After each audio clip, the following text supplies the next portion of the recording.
there, and welcome to the show, ladies and gentlemen. We hope everyone's settled in and having a great day, because we're about to have a blast. We've got some awesome guests on the panel tonight. You can find the links to their channels in the description below, so be sure to check them out and see what they're all about. I sure do hope that you've gone to the bathroom already, everybody, because the show is about to begin. Take it away, Flippin' Rook. We're gonna do a poll one of these days to give that character a name because we haven't named him yet. Smiley. I don't think I've ever seen that. I don't know. Maybe I'm always late. That is a possibility. Maybe I'm always late, but that was like the most adorable intro I've ever seen in my life. I love that. Great. Thanks. It's a multi-person job. Yeah, Flip put the voice together and the glasses, and then we were just like, hey, we can make a character out of our symbol right here. Yeah, that was amazing.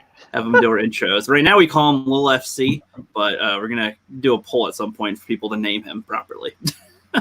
Proper. That's awesome. Anyway, so welcome everybody. We're back on Nerd Blast, and we've got two special guests today. We got the Stone Loki, Master of Mischief, or Mischief of something. I don't know all the words that go with it. What's up, man? Oh, not much, man. I'm just enjoying the invite and hanging out with you guys and talking before the show. It's really cool. Thank you for having me on here.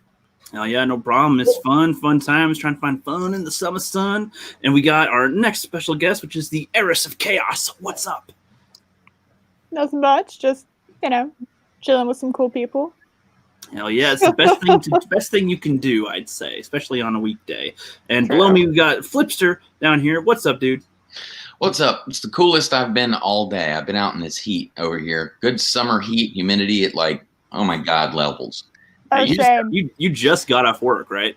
I literally just walked in the door. I imagine you're just on your bed like, yeah, bro. Okay, here we are. No, I'm not. A fan to your left, and it's just like, yeah. That's the real reason he went Avatar on this. That's the real what I'd be reason. doing. That's what I'd be doing. The truth is I haven't shaved my legs, and I have COVID, and I don't want to get it on you. Oh my God, girl. You sound just like I do. Scissors. Everyone scissors. Oh, I know. That hurt. Oh my God. That actually didn't hurt that my time look ears. pretty yet? No. I know people. I knew people at school that talked like that. So I was just like, I just got like a Vietnam flashback of just the most basic of white women that walk this earth. Oh my God. Yes, I think that was the Valley Girl at the time, right? Sure, yeah, you can call it that. I called it like very fucking annoying. That's what I called it. It was like, oh, that's your actual voice. You're not just putting that on. I am sorry. Yeah. Scissor Squad is what I always called them. Mm-hmm. Imagine talking like that at funerals or something. Like, oh my God, they're so dead. This is sad. Dearly beloved. Well, if you watch enough horror movies, you'll see that. So. Oh, you just wait, girl. She's going to be a runner. You just watch. A runner and a hugger. Mm-hmm. You just don't freaking know what you're talking about. No.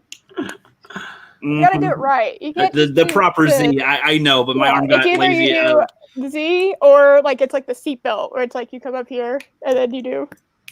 I just did the floater of laziness. Just. Mm-hmm. But all right, anyway. Before we start, thank you for everybody joining us, and they'll be coming on in as we go. Mongo's Big Thanks and James Clark. What's up? Two of our patrons I was just about to give some thanks to real quick. So we got some patrons going. We just started that last week or the week before. We got The Atlantean. We got Douglas Nelson, Thomas Gilkey, Culture Casino, Mongo's Big Thanks, The Wilk Report, New Comic Normie, and James Clark. We appreciate you guys big time. At the end of our video, we will have a little outro that we made just for you guys. So we're going to show you that later. So thank you guys for being patrons. And Flipster, how are you doing lately with the C virus? Has that been affecting you lately? Still? No? Better, worse? Well, I think I might be Flip Master C some days, as in I got the coronavirus, but I've mastered it. Yeah. Mm-hmm. Yeah. Not yet. I noticed you keep on changing your name every stream. Are you going through something? Trying to find different ways to incorporate my name into the word flip. I'm trying to avoid the one where I'm called Flip You Off. But special one for last, right? the last one, yeah. You gonna do what the flip? Oh, I haven't done that yet. I will do that next time, Eris. That's a good one. I You're feel like welcome. there's lots of potentials for that one. Yeah, you just substitute. You know, there's a certain word that you substitute, and then What voila. yeah, that's good. Can you say the flipper? Yeah. I don't know. I went with tripping with Flip since I ate some mushrooms on the way home. So Big lip flip. I don't know. That's something. Unfortunately, I'm allergic to mushrooms, so no partaking of the mushrooms on this end. It's a catastrophe. it's not really believable. I had some portobello mushrooms. Mhm. They were bad. Oh, Yeah. mushrooms are like my favorite vegetable, so I consider it a catastrophe. His loss. Oh, nice. And Eris, speaking of which, how are you doing with the C virus and stuff? Are you doing all good? Nothing's really changed at my job, so that's cool. Let's see. Got enough toilet paper? Yeah, I was actually one of those people who just,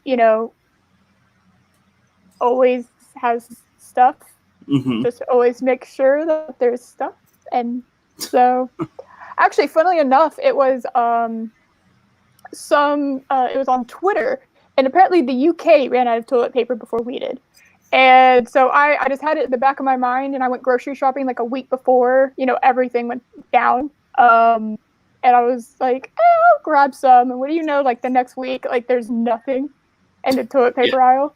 So I was pretty lucky on that front. But I see the biggest problem I've had is I play D&D on Fridays with my friends, and there's like 10 of us.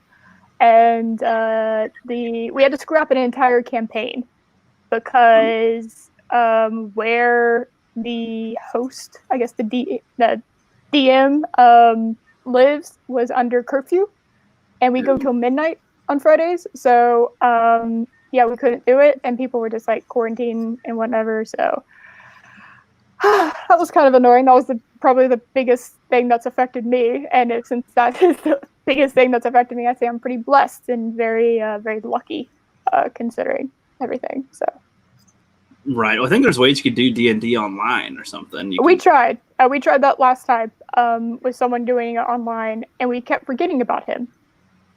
Okay. So he's very quiet, so it's not like he was chattering all the time, but we had him like on a phone and everything. So we've tried doing it. Doesn't work. Didn't quite work out as you Our like. DM's very theatrical. Very he can't sit down. He has to stand up and act it out. He's need 3 cameras to capture all the movement, not everything. Yeah. I assume. Yep. Exactly. So he needs a whole area in order to properly DM. So Anyway. Nice. well, Stone Loki. Should I call you Stone or Mr. Loki? You can just call me Loki. Everybody just calls me Loki. Or the Stone. I don't know. Something. Hold _ Loki. We got to get it all over there. Yeah. Now, are you surviving well enough up there, or you got anything exciting? Like, are zombies here yet, or aliens? Like, that'd be fun. I've had Corona twice. Oh. And I feel kind of like Chuck Norris. I sidekicked that shit into quarantine. I quarantined the virus. So, you hear all kinds of shit, and I'm like ground zero for it. I've got bad kidneys. I smoked most of my life, so yeah, lungs. And I'm like, dude, I shrugged it off. I felt crappy for a couple of days, shrugged it off, didn't even know I had it, and then later got tested, and they were like, oh yeah, you got the antibodies. So yeah, you most likely have it again, but you've got the antibodies in your system already, and you're gonna be fine. And I was like, wow, okay, this is scary as shit. All right. Damn. I'm shaking, up on the mountain, and it's just been a pain in the ass. That's all. It's been it's been a pain in the ass. Well, I mean, getting through it means that you'll, shouldn't be too much of an issue for you in the future, right? Going through it once, it's like you already survived it, so bring it on again, bitch. Twice, apparently. And didn't even realize I had it. I just felt bad for a couple of days, and then I was fine. So, wow. No, I mean, it affects everyone differently. I saw a few months ago, Mary Mayhem on Twitter was saying she had it, and all she did in order, she just slept a lot for a couple of days, and she was fine. So I guess it's just from person to person. Yeah, think so. Uh-huh. Think so. Exactly. Well, let's get into some topics over here tonight. But first, I'll say hello to everybody coming on in. Thank you, everybody, for joining us. I saw we got the Purple Lady joining us. What's up, Purple Valkyrie?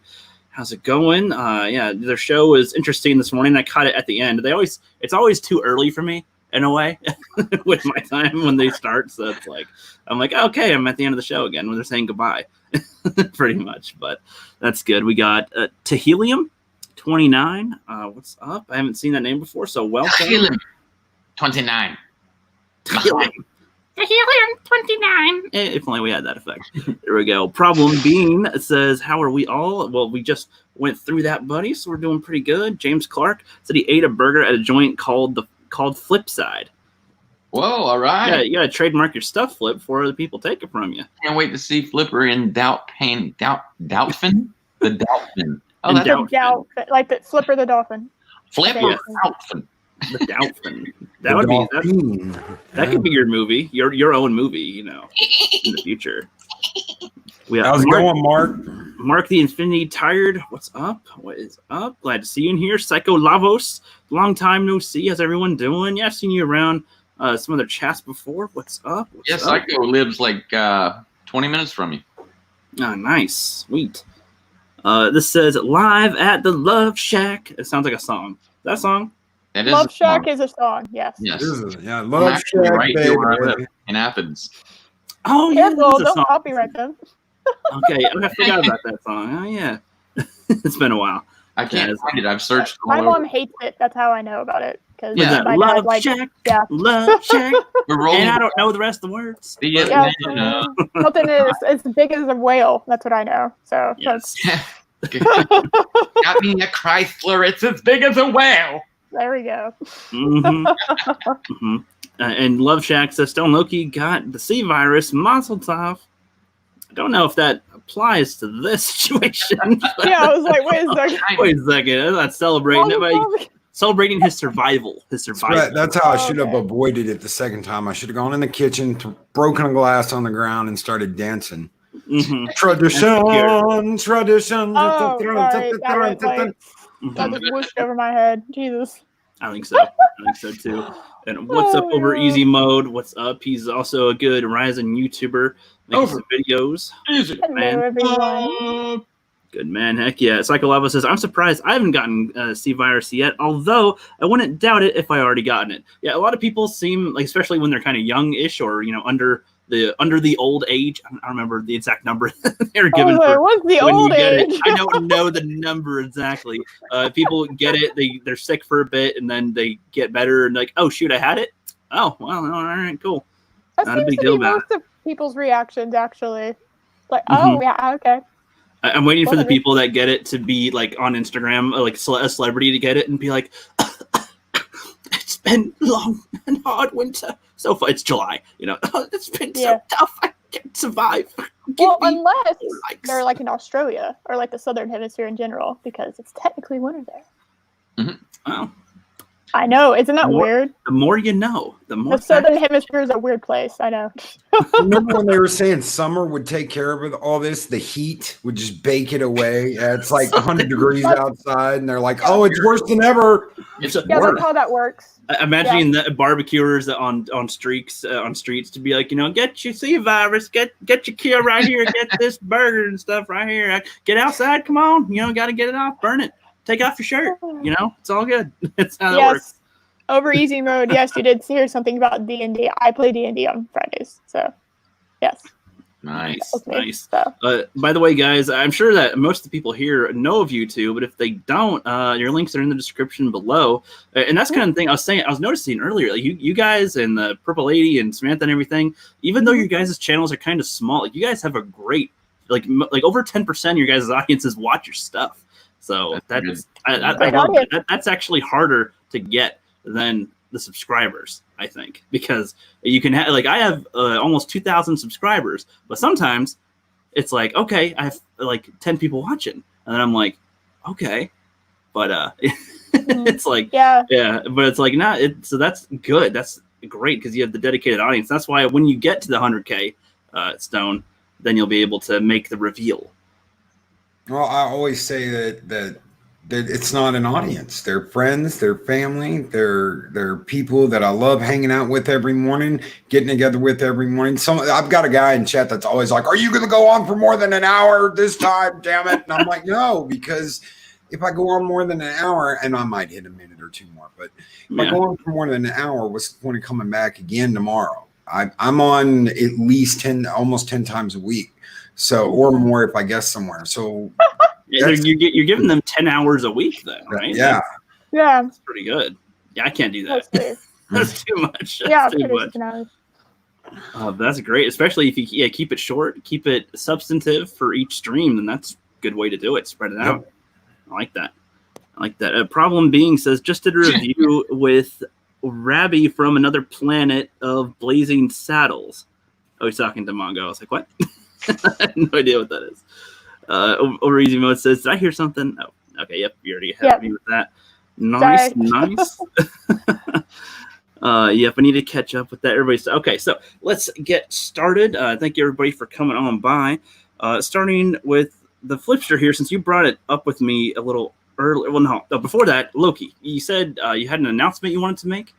Yeah, we are doing every Tuesday night at 7 p.m., which is 7 Kinds of Mischief. We are going to be going over Superman and Batman's history along with what they've done in the Justice League. We're going through comics. We're going through the animated TV shows, animated movies, the original movies with Christopher Reeves, the original Batman movies. We are going to cover everything from the movies, the games, the comic books, the art, the animated series, culminating in one big push to fight Warner Brothers, AT&T, and DC from destroying the characters we love. Because we don't want a cucked Batman. We don't want an evil-ist phobe Superman trying to rule the world. We want the icons that we grew up loving and cherishing, and we are going to take the fight to them. We are not going to stand by, and we're not going to wait, and we're not just going to talk about it.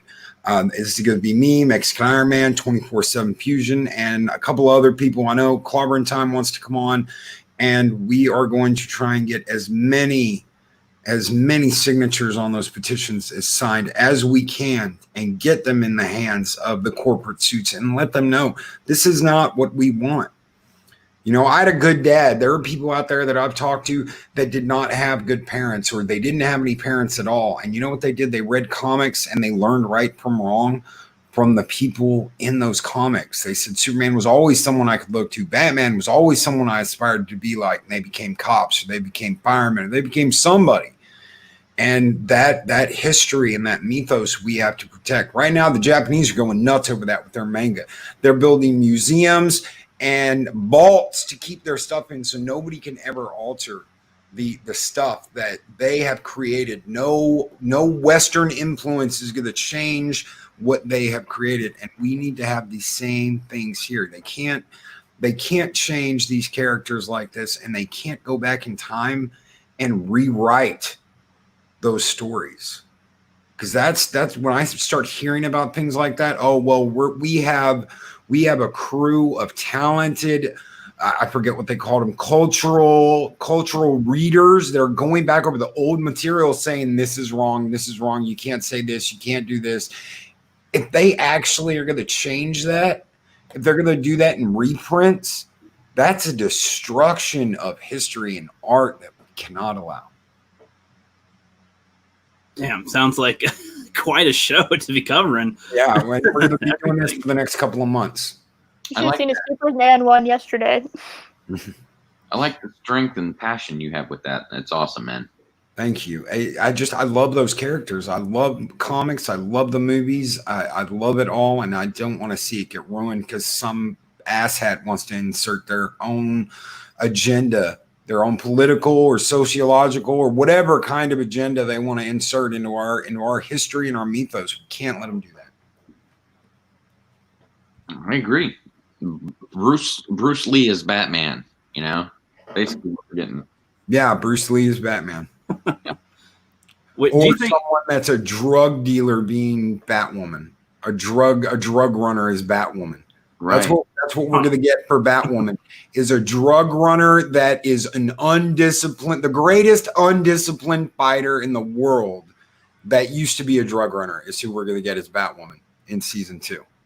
Because if Tate Kane wasn't bad enough, yeah. Not what? Okay. Undisciplined drug run. That doesn't make any what? Yeah, it doesn't make any sense.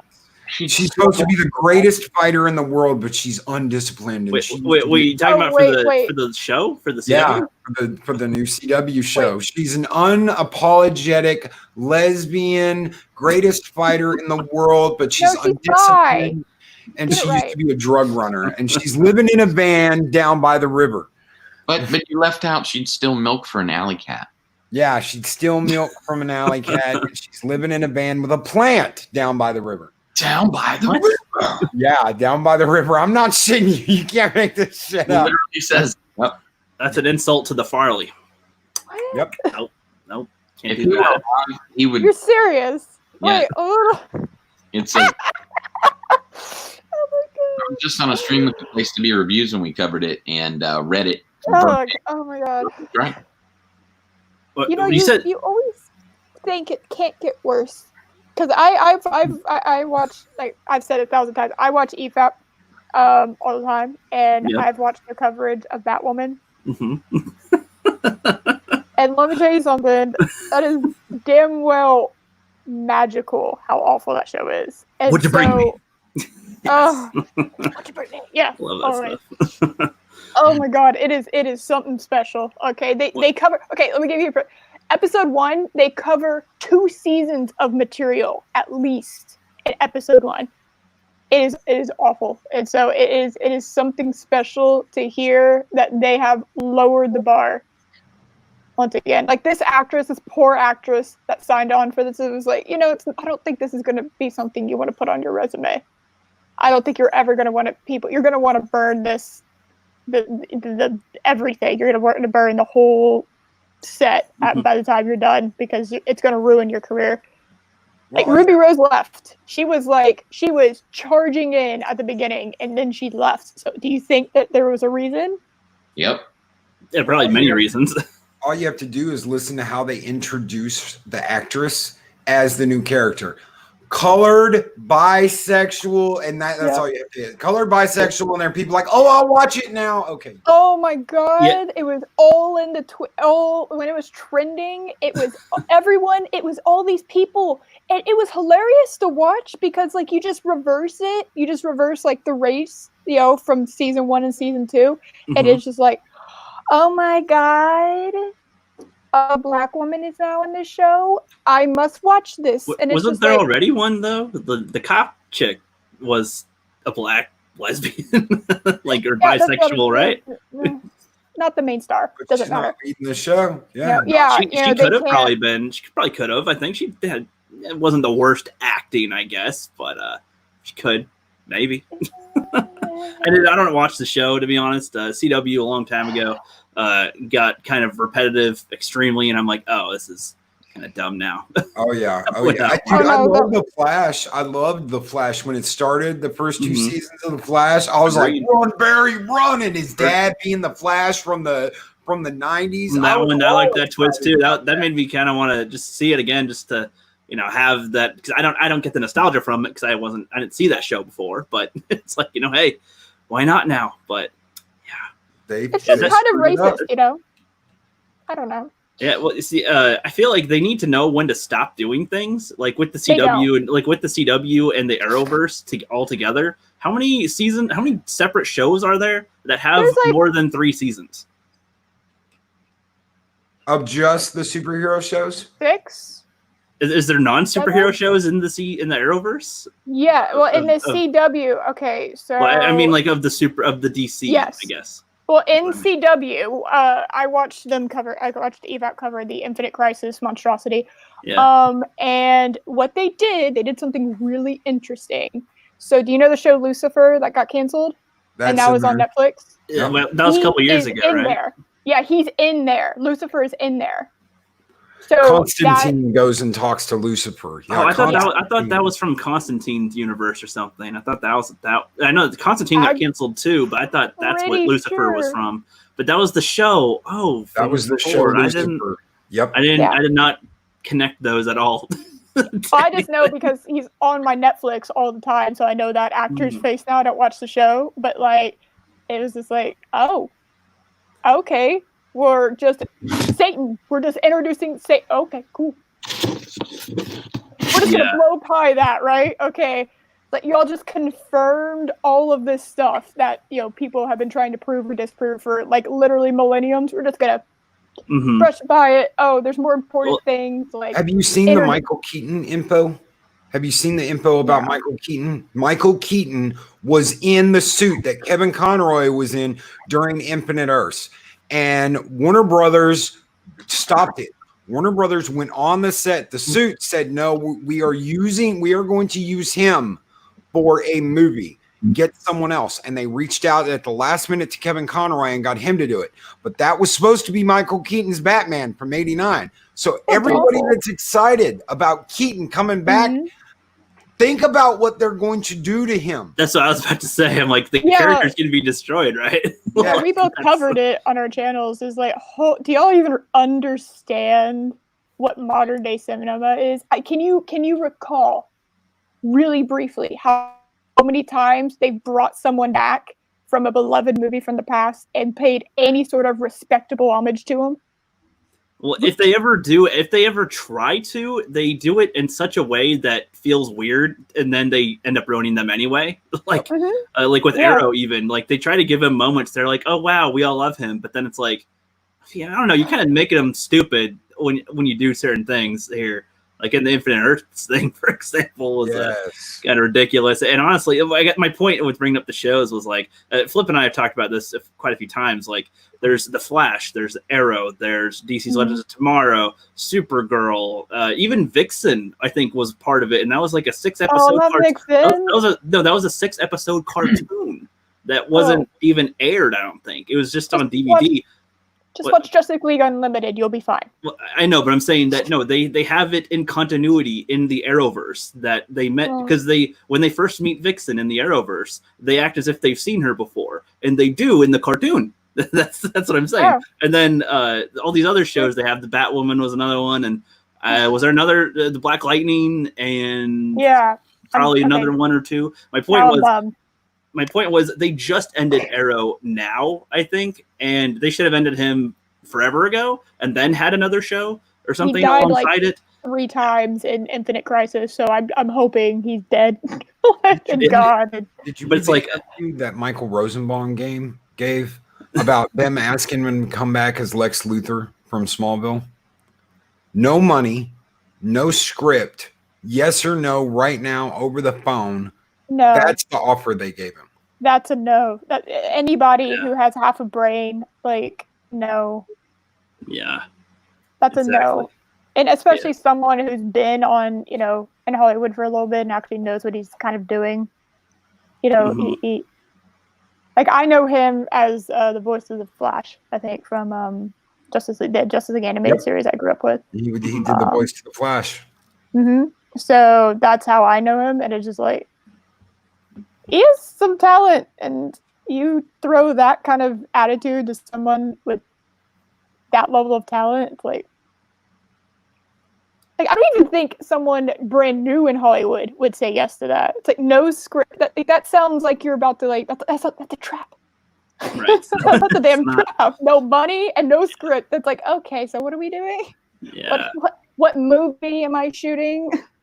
Well, yeah, when there's no script, there's no plan because you don't have a story. So it doesn't make any sense. But it's like if you were to make a superhero show like this, the way I do it is like, you have maybe up to 4 seasons top for one like superhero, and then you end it. And if you have spin-off ones, you can maybe bring them back into those, but stop airing that show. Like Arrow should have ended, 4 seasons ago, and then Flash probably should have ended at season 2 or 3, right? And then ended. And then if they're going to make all these other shows, but they had them all running at the same time, how can anybody brand new, hey, I'm going to watch the CW universe? Good luck. Start like- from the beginning. Yeah, there was 1,000 hours. Don't worry about it. I just don't understand why they keep attaching themselves to projects like, Batman or pick a hero really, and trying to change them when it would be so much more creative and fun if they did a new character called Super Gay or, I'd watch that. Rainbow Man. I would watch that. The I would- ambiguously gay duo. yeah, the Exactly. A Well, flamboyantly SNL gay duo. Oh, SNL I'd watch the shit out of that. SNL even did that, right? Yeah, Yep. with the ambiguously gay And- duo. And Yep. they had There's- John Hamm and Jimmy Fallon in the live action type of version. And their Yeah. mobile was like a giant penis Yeah. on wheels. But we can't I'd get watch in. the hell out of that. Vibration mode. Oh yeah, I'd watch the hell out of that show. That'd be hilarious. But would be that's dare I say too ballsy. Mhm. Yeah, it would be a hit. Yeah. Do you remember Damon Wayans' character called Handyman? Yes. Yes. Yes. Handyman and Sidekick or whatever. Other guy. That was his name. Other guy. I mean, that was so funny. They tried to make a movie and then they got shut down for it being too, insulting or hurtful or whatever. Mhm. But it would have been a hit. It would have been a total hit. Yeah. They could make something funny out of it. And then if certain characters work in a more serious way, they could, pull them away from that and make it a serious movie. I don't know if any of the ones I just mentioned would work that way, but just get into it in your own way. Have your own light. Don't try to steal the other spotlight. Well, that's their whole point, is that they infiltrate. Yes, I do use the word infiltrate. They infiltrate established franchises and characters, and they use the audiences to show their propaganda and their bullshit. And and they think by doing that, it's like, oh, well, we're destroying this thing you love, or oh, we're taking. It's like, no, why don't you just create your own thing? Exactly. I don't know. They can't do that. They have to change what's established. That's what I was talking about earlier. Cultural sensitivity readers is what they're calling them. I couldn't think about that earlier. Cultural sensitivity readers. And they're going to go back, and any reprints that are made will be changed to conform to our present day and time. Yep. Yeah, I'm So- surprised they haven't done that with history itself entirely. Like if they were to, anything depicting anything bad in the past, they just change it to how they think it would be now. How are they expecting anyone to learn anything if you erase it from history? They don't, I guess. Like, that's how you learn. Hard to You say, have your yeah. mistake. Like when you make a mistake, you remember it, generally speaking, right? So if you Mhm. erase that memory, you are pretty much doomed to repeat that mistake because you didn't learn. You didn't learn anything. So if you erase all these bad things that happened from the past, instead of looking at them, acknowledging them, understanding what led to them, understanding how and why this happened, then you just you don't have that anymore. So then where's this lesson to be learned and to remember and to study?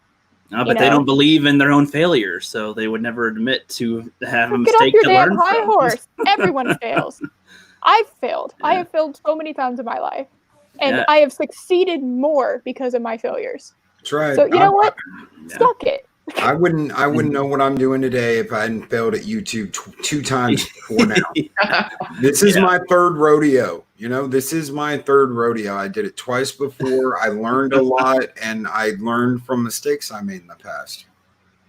Yeah, I mean, that's literally the whole name of the game. I mean, Flip and I have talked about this a few times too. It's like when we started YouTube, we expected to not be professionals right away. We expected to have failures right away. I mean, that's what we do. I mean, I keep my first videos up ever that are cringe as hell because I want people that if they see me now to look back and go at least see the difference from back then to now. And I mean, you should expect criticism all the time. Like when I made my Rookie's Quest skit trilogy, that was like me putting out everything that I learned to the test and filming however I can to make something happen with stuff. It is silly as hell, but people people love it as it is enough. But if people were to criticize it, I'd expect it. In fact, I'd be surprised if people didn't, because there's lots of stuff to criticize in it.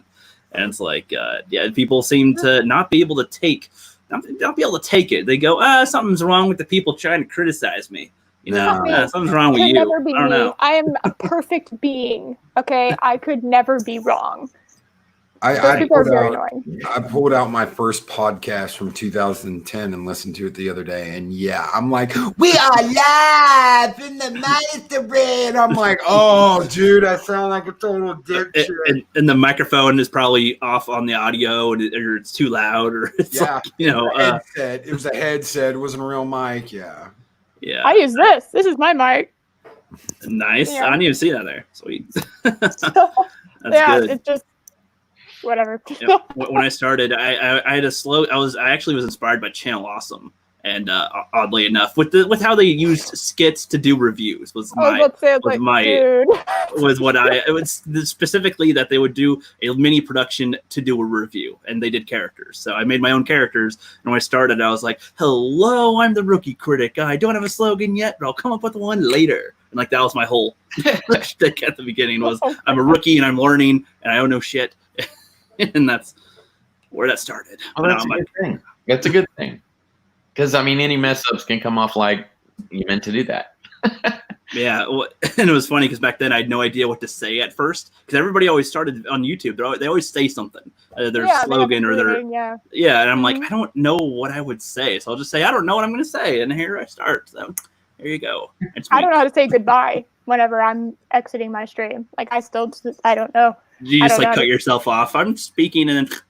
No, I just in general have a hard time saying goodbye, even on phone calls and stuff. Like I can get going, so I'm like a train when I'm talking, and I just go, and then I don't know where the brakes are, and so I don't know how. So there's always like this awkward like transitioning into like goodbye. It's like. Yeah, I don't know. I was saying goodbye like 20 times, and I eventually, okay, you know what? I'm just going to do a mic drop, and I'm going to play a video, and that'll be me saying goodbye to everybody. That'll work. Nice. Yeah, you always figure out a way. I just transition it into saying, and thank you for coming by, and have a nice day, and then that's it. Just have a nice day is my close. But let's reel it back for a sec. Flip, it's funny that we were talking about the Batwoman and CW stuff. Flip, that was actually a topic you wanted to cover tonight. Was there anything specific from that, or did we kind of already cover that? We kind of covered it. It's just, I can't even remember the woman's name, and it was told to me like 10 times just the other night. But, I mean, she's smoking, don't get me wrong. That's good. And I think one of the things we ultimately took away from the conversation is that she'd be a cool Batwoman. The only thing they're going to miss, and we already know this, is a good writer or any good writing or story or plot whatsoever. Yeah.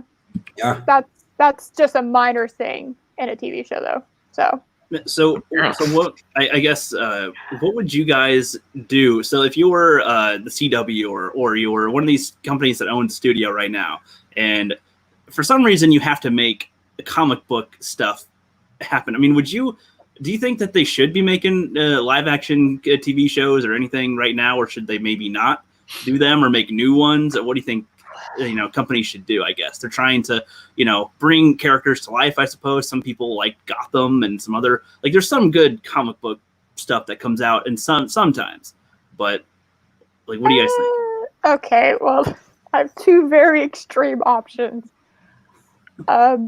Cancel the show.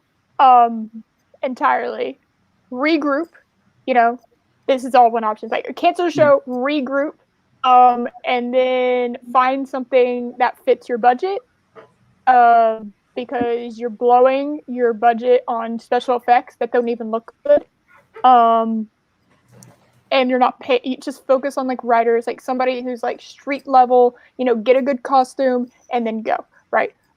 Or more budget, cancel some of your shows, like cut off some of your shows, and that the needy Supergirl needs to go. She's literally just having emotions. What is it? Feelings in hallways is what Gary always says. That's literally all the show is. It's like when half your show is in a coffee shop and it's an action superhero show, you have failed, sir or ma'am. Whatever. They go from coffee shops to alleyways, and that's usually what is it? Emotions and corridors, feelings and hallways. And then there's a party. They have to some type of party event they always go to. Yeah, right.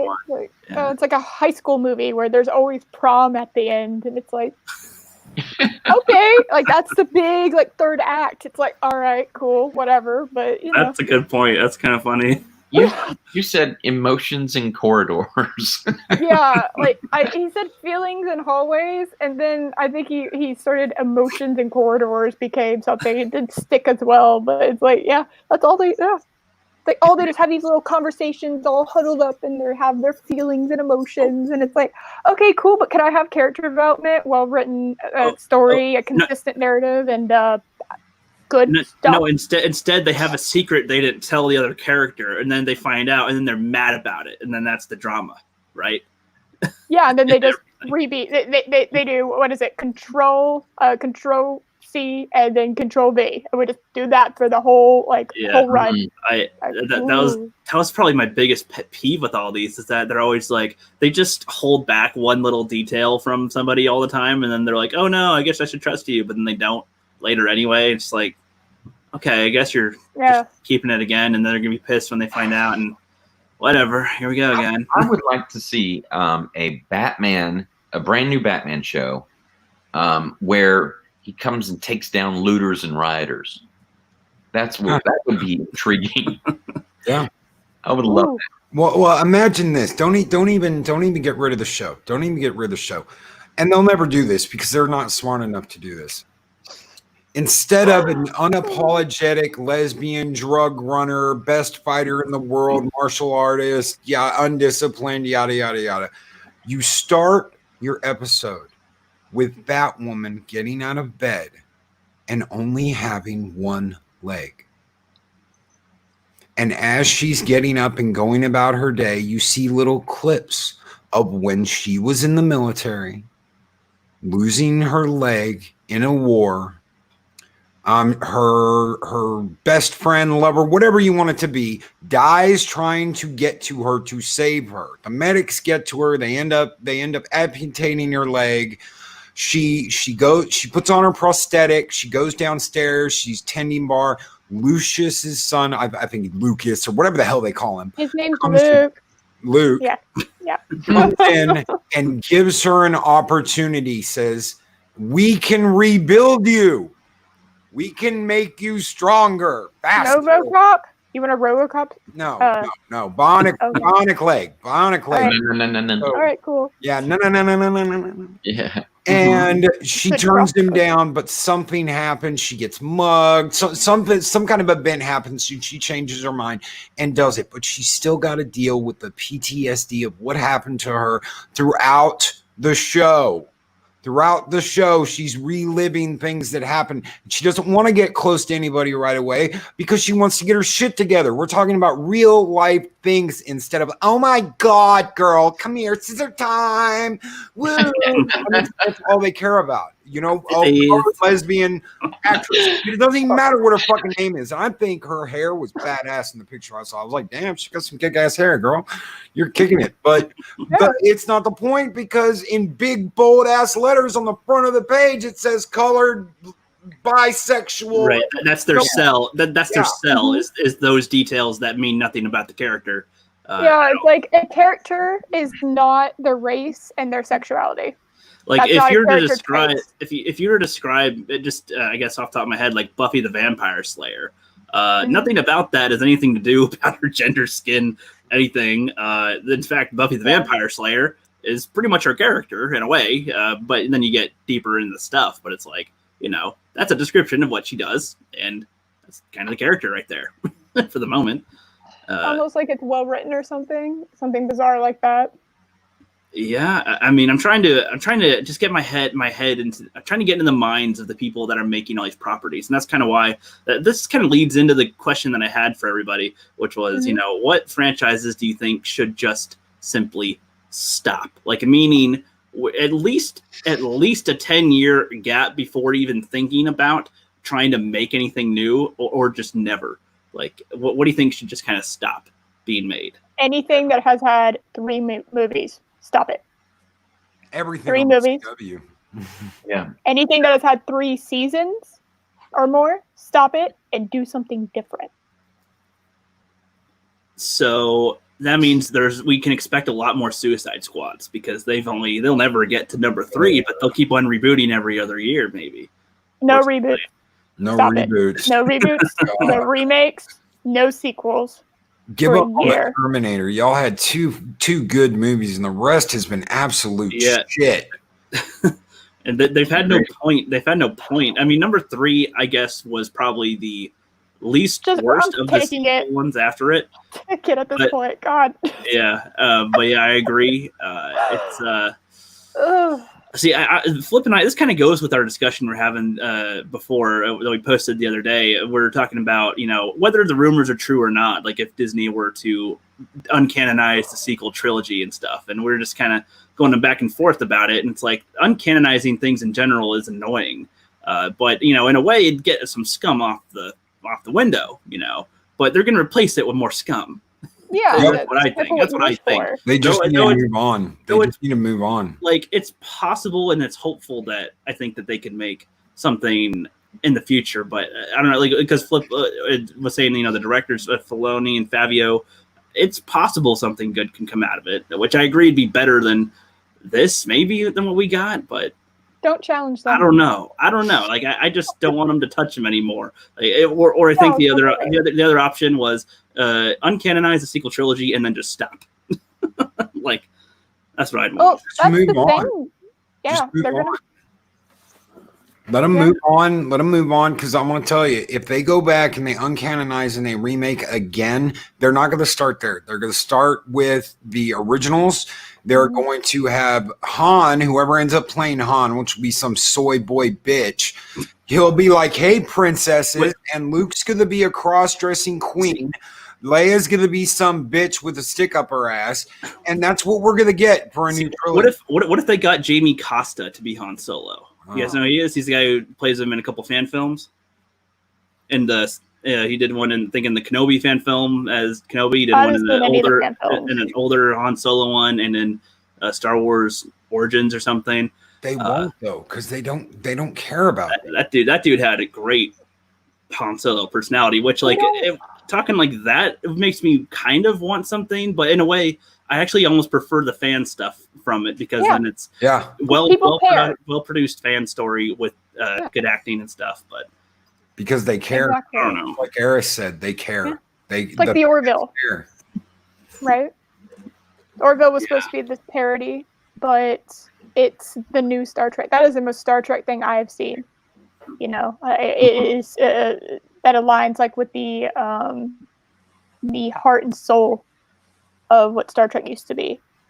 And like when I watched the first episode of the Orville, I cried. I'm not even gonna lie, I cried, because it was like, holy hell, it's back. I saw enough of Discovery. I didn't watch the show per se. I saw enough of it to go, this isn't Star Trek. Well, that's all McFarlane caring about what he is doing. Caring about, he went to CBS, they said F off. He went back to Fox, and they said do it, and he did it his way, and he cares about it, and that's the difference. KK, all of them, none of them give a shit besides Favreau, and I think Filoni has gotten wrapped up in some things of his own creation, but I really believe Filoni cares about Star Wars. The problem is that you've got these people at the top saying, no, you're going to do it this way, and we're going to do it this way, and forget all this stuff, and we don't care about these people. When the fans, the people that loved Star Wars, that's what they care about. They don't, and they don't want anything to do with the old stuff. Unless they can remake it. Yeah. And change it into something. I mean, y'all saw, what is it? It's the animated stuff. It's like Galaxy something. The Galaxy Adventures or something. Yeah, y'all saw, that's what we're looking at, guys. That's going to be, it's like, Leia's not going to be this kind of sarcastic, kick-ass woman. She is literally just going to be a bitch. And it's like, oh, okay. Yeah. That's not the character. I love that y'all watched her and all you took away was, oh, she's a literal this is how she acts. It's like, no, that's not. Did we watch they probably just took her conversation with Vader, and that's her only thing. Yep, because That's all they watched. That's Yeah. all they cared about watching. The reason why Leia was like that is she was like, I've been here fighting this shit since before I ever met y'all. So get behind me and I'll blow some shit up in front of you. But that was only like that until she got to know Han and Luke. And then it was, we're all in this shit together. Yeah, I mean, honestly, like she doesn't know these people, like, and she wants to, and given the chance to get out, it's like, yeah, she just wants her planet and everyone and everything that she knows and loves, and just literally everything that she has ever known get destroyed. You know, she's going to be a little on the edge. You know, she's not going to be. Someone watched her walk past Chewie and say, "Someone get this walking carpet out of my way," and that's all they saw. So when she sees Chewie in the sequel trilogy, she just walks past him and hugs Rey. Yeah, that's all they watched. That's all they cared to watch. They got the highlight clip of her being a bitch, and that's all they caught. No, she was traumatized. So just, you know, never mind. Whatever. Star Wars was a groundbreaking cinema masterpiece. That, well, A New Hope is what it's called now. But I mean, to see it end the way it did, to fall like some limp, tired, you know, agenda, it's just not good enough. It's just not good enough. And I know that Lucas, I've watched him even recent interviews with him, and he would definitely do what he could to make it good again, to make it great again, make Star Wars great again. It's clear. I mean, I think it's obvious. We've probably talked it to death, but the agenda people that are running Hollywood, they're going to see that with Leia. They're going to see whatever they want to see, and they're only going to use those parts of those people. They made Luke a, you know, curmudgeon, and you know they just murdered Han, and they were, oh wait, we still need him, so somehow Bring back as a memory real quick. The not Force ghost Han. Yeah. The memory. That's the stupidest explanation I've ever heard in a movie. I think, honestly, He's not blue. He's not the Han Solo memory. I think I'm trying to think if there's a worse moment like of breaking your own rules in your universe of just like he can just kind of be there now. The holdo maneuver, I think, is worse personally. But you know, we could go on for hours about what is the worst thing the sequel trilogy broke, and I don't think we'd get to the bottom of it. There are definitely camps of people out there in between the two extremes who love the way it is and currently, and then those that hate the way it is currently. And in between, there's a whole bunch of different people with lots of different opinions, including us sitting here. But ultimately, and I know Rookie and I talked at length about this actually, but ultimately, if there was a chance, even the smallest chance that they could fix it, I mean, where would you stand? What environment is it? Like, what's the environment? What's the scenario for it? Yeah, has the pendulum swung back yet into Sanityville? Because, like, right now, it's like, stop touching. You are literally just away. smashing not even a corpse. It is you are destroying the bits and pieces of the skeleton of the horse that you've been beating. Okay, well, stop it. Ghostbusters, the new Ghostbusters they're working on, Afterlife, comes out, and it's a big hit. And you know, it's one of the first movies we all go back to see after the C virus and all that good stuff. And it's a huge hit. And all the movie studios are like, you know, probably we should do something like that. There's signs of the tide turning, and Ghostbusters is fascinating to me because, in my opinion, I've stated this before, Ghostbusters 2016 was ground zero for what we're seeing currently in Hollywood. It's not the first instance, but it is the instance people go to. I think that was where the director publicly bashed fans for how they were. I think was the first sign of that. And to then now have Ghostbusters Afterlife, which erases 2016 from canon, from existence, basically throwing it into an alternate dimension of who cares. It's an interesting move that the first, and I think it's a big good. I think it's a sign. Whether or not it's good, it's more like, have you learned? Because it's a big part, right? So your ground zero, like, movie is Ghostbusters 2016, and then you have Ghostbusters Afterlife, which, from everything I've heard about it, and I really haven't heard anything recently, but from everything I heard about it, it sounds like everything we had wanted in 2016. And so that's interesting, isn't it? To have that little dynamic. Yes. If you really want to fix Star Wars, this is exactly how you do it. You get with Timothy Zahn, the guy who wrote the Thrawn trilogy. You reboot into a time after Luke and Leia and Han have passed away. Gianna Solo is the head of the Jedi Order. You have a badass daughter of Han and Leia in charge of the Jedi Order.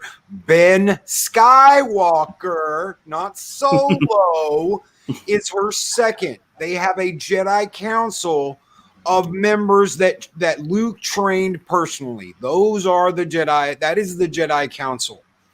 You have Sipadius come in from the unknown regions. You have Thrawn come back. Sipadius has got evil turned Jedi that are learning the ways of the Sith. You have a badass conflict where the children of the original characters have to fight it out for their lives to save the last bit of Jedi in the galaxy, the last students of Luke Skywalker. Man, it has like a samurai feel in my mind. Yes, exactly. Very close and intimate. Sounds cool. I've never read anything from the EU, but having joined the Fandom Menace, I kind of have picked up bits there's a lot of stuff in there. Yeah. Move on from the original trilogy characters, by God, because anything. Yeah, I agree. Don't leave them alone. Yeah, leave them alone.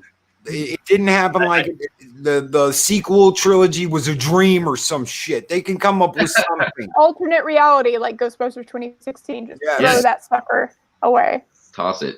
And you can, with one single line, you can erase that whole thing. Luke's students are the ones fighting the new fight. And you know what? Have him come back at some point and talk to Gianna and say, this is the fight that I warned you about. And end one of the movie, in the first movie like that. Like they run into these Sith that they've never heard of, never met before, and they're rogue Jedi. And at the end of the Anzeti were like Force eaters in one of the books. Those guys would be pretty interesting. That would be awesome. Something, and have Luke come in and tell Gianna, this is the fight I warned you about. And have her be secretive about it the whole movie. Not like Holdo secretive, but very there's a point to be secretive. Okay. Playing her cards close to her chest, and then at the end, she's the only one that's been talking to Luke because Luke's been coming to her as a Force ghost, and he says, this is the fight you've been waiting for. And then open the next movie with her telling them, Luke warned me.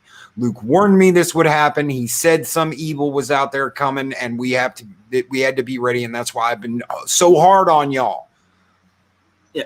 See, I'd be okay with stuff like that, but I don't want. I guess I can see them making something like that and it being kind of like how you say, but I'd love for a Star Wars type of movie or franchise to have, in Lord of the Rings, like Mahler covered this in his TFA Part 3 thing. He was talking about when, I forget the elf guy's name, the guy who gives Aragorn the sword, Narsil. I'm forgetting the names of all the things that are named today right now. Elrond gives him the sword, the one that was in the prologue at the very beginning, the one that was broken, the one that was tied to the ring. His whole point was basically like with him giving Aragorn that sword, and that moment alone, and Return of the King had like at least 5 or more huge things backing that up. That's him giving faith back in humanity when he saw it fail. That's him, him getting involved himself is helping humanity big time, giving it to somebody that he can trust. He's putting his faith into it. This was an item that was alluded to at the very beginning, and we know enough about it by now that we understand the significance with this stuff. It's not a surprise. It's not a one-liner that they throw in all of a sudden to make you go, oh, okay, that's why. It's like just that moment has a lot of stuff encapsulated in it. I'm hoping that if it's not just Star Wars, but movies in general have something like that has a good thread through line. It's not just events playing out that you can enjoy, but like something that makes you go, oh shoot, that moment has meaning. I don't know if movies these days are capable of that. Yeah. They don't follow. There used to be a tried and true method to making a movie like that.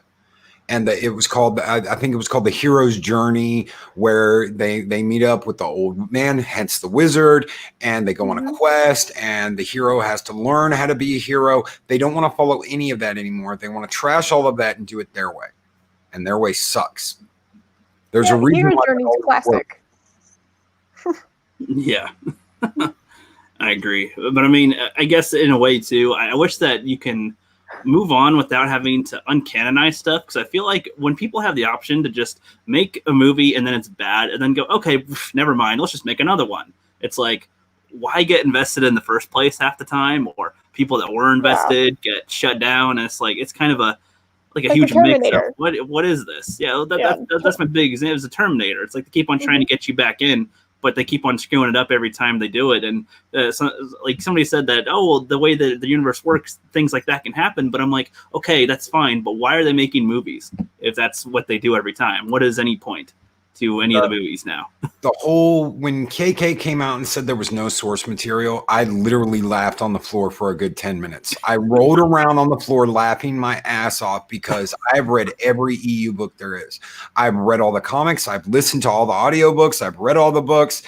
I played every single Star Wars game ever made. There is tons. There's mountains. They could trade by the truckload. And there's more you can make. That's right. So there's so many different eras. There's all kinds of stuff that they could start completely from scratch and just go with the story. That wouldn't offend people. It would actually be easy, because all they'd have to do is look at rules that are established and then make sure that whatever story they make doesn't go against those rules, and they can see what's the closest thing they can do if they wanted to add a force power, figure out some way that it can work, and attack themselves so that they can get to the point where they have the strongest thing. So that let's have force heal. Let's have force heal. Okay, how can that be bad? Well, why did they use it before? All these other reasons. It's like, okay, you're going to introduce it. How can you make it work? Well, you can do something novel and actually consult George Lucas. They did. They did it 3 times. They got to have a whiteboard. They've got to have a whiteboard that says diversity, dinosaurs, and inclusiveness. I love that dinosaurs. I loved that. I'm like, oh wow, okay. I forgot about the whiteboard. Holy hell, yeah, that was real. Oh my God. Real. It feels like a year ago. Hold on though, Eris. What did you say that they did consult George? Oh yeah, didn't they? They did the that Lucas cut. Like there's a Lucas cut out there for Rise of Skywalker, and then of course when he was first handing over KK's the keys when George was handing KK the keys. He have like a whole he had a treatment for all the sequel trilogy, what he wanted, and she was just like trash. Fuck that, I don't need that. They trashed it. He had a treatment for all 3 movies and they trashed it. Yeah. So actually listen to him. Yeah, but see, I think they still could have effed up his thing if they tried to make it how he wanted, and then they blame him directly for the failure. Well, it's just because you write a good idea incorrectly and you shoot it incorrectly. Does it make the person who gave you the idea at fault, or is it your fault? Oh no, I know, but that's what they would run with. Like I know, but it's just that's what I'm saying. Like with the Game of Thrones guys, they can't. They kind of go, George R. Tolkien didn't finish it. So what are we supposed to do? Yeah, well, aren't you supposed to be like really good at your job? I would think I'm learning that right now, like with writing in general. Like I'm talking to some people that have more experience than me in it, and I would kind of think that I'm going in a right direction, or that these scenes make sense. And in a way, on a surface level, it does. But like, in a way, there's not as much substance there. It's like you're showing things happen, and that's good. But everything that you show needs to be the meaning. That's kind of the point. It's like you're making an hour and a half at minimum movie to 2 hours, 2.5 hours, whatever. Everything you're showing should be important. If it's not important, why are you making it? And what is the point by the end of it? Even if you're going to make a whole series or a whole trilogy within the first one, like there needs to kind of be a beginning, middle, end of events of some kind. Even if at the end it's a new beginning to something, but you need to Like, and in a way, he even broke it down as like every single scene, in a way, also has a beginning, middle, and end with how it starts to where it finishes. It's not just a simple like even that made me think of Inglourious Bastards in that scene at the beginning, like when they're just talking to other two dudes in a house talking to each other. There's a beginning, middle, end to that, and the way it starts. It's like, you know, the way the tension rises and it leads to people getting shot. It's like, that's a very small scene and scenario, but a lot of stuff happening in one little spot. Well, see, I was just seeing Entertainment and Star Wars said they had no plan. In the middle, TLJ felt like the end. Well, what's interesting is, to me, looking back on it, I didn't see 9. I heard about 9. I watched, like I said, I've seen the EFAP discussion, the 12-hour EFAP discussion, like 1,000 times, because it's like my go-to long-form video to listen to. So I know the movie through their discussion. They go through a similar thing. They captured pretty well. Yeah. And so, because I watched a clip of it on YouTube, and that was it. That 30-second clip was all I needed. And it's interesting because it literally seems like okay, it seems like high school drama. You know, it's like, well, I didn't like your movie, so I'm in charge of this one, and I'm gonna take everything you had, and I'm gonna shit on it and make my own thing. Well, I didn't like your version of your continuation of my movie, so I'm gonna take everything and I'm gonna decanonize it, and I'm gonna repurpose it, and I'm gonna make you look like an idiot. Nah. It's like, oh wow, we have 2 child, literal children. And they're like, oh yeah, we're wrapping up a 9-movie series. Crap. Okay.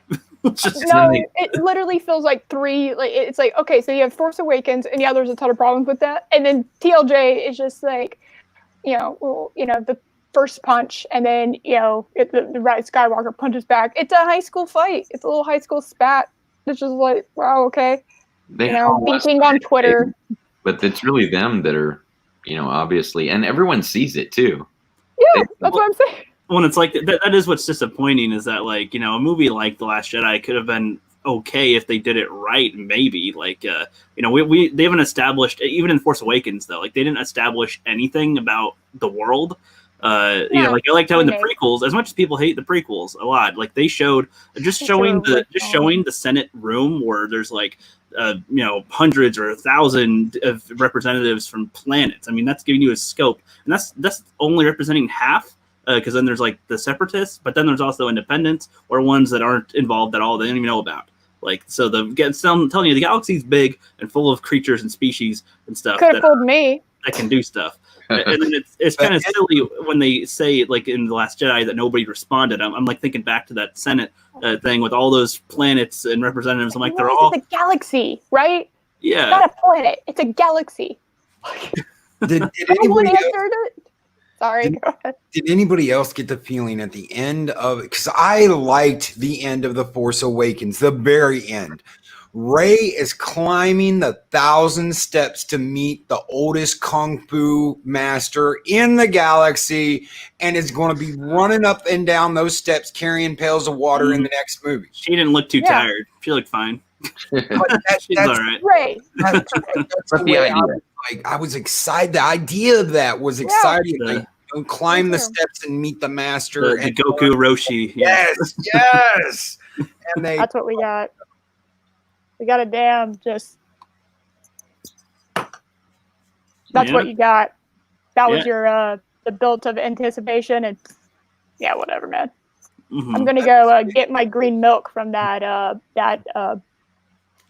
always thought my milk was a little too white and needed some more green. Oh yeah, that's because you're racist. So yeah, I need more green eggs and milk, I guess. Did no one on that Star Destroyer, Mark? Because I see Mark's comment, and I got a comment on that. Did no one on that Star Destroyer think roll the ship to port, and the space was just Honey, they didn't even figure out where to go up.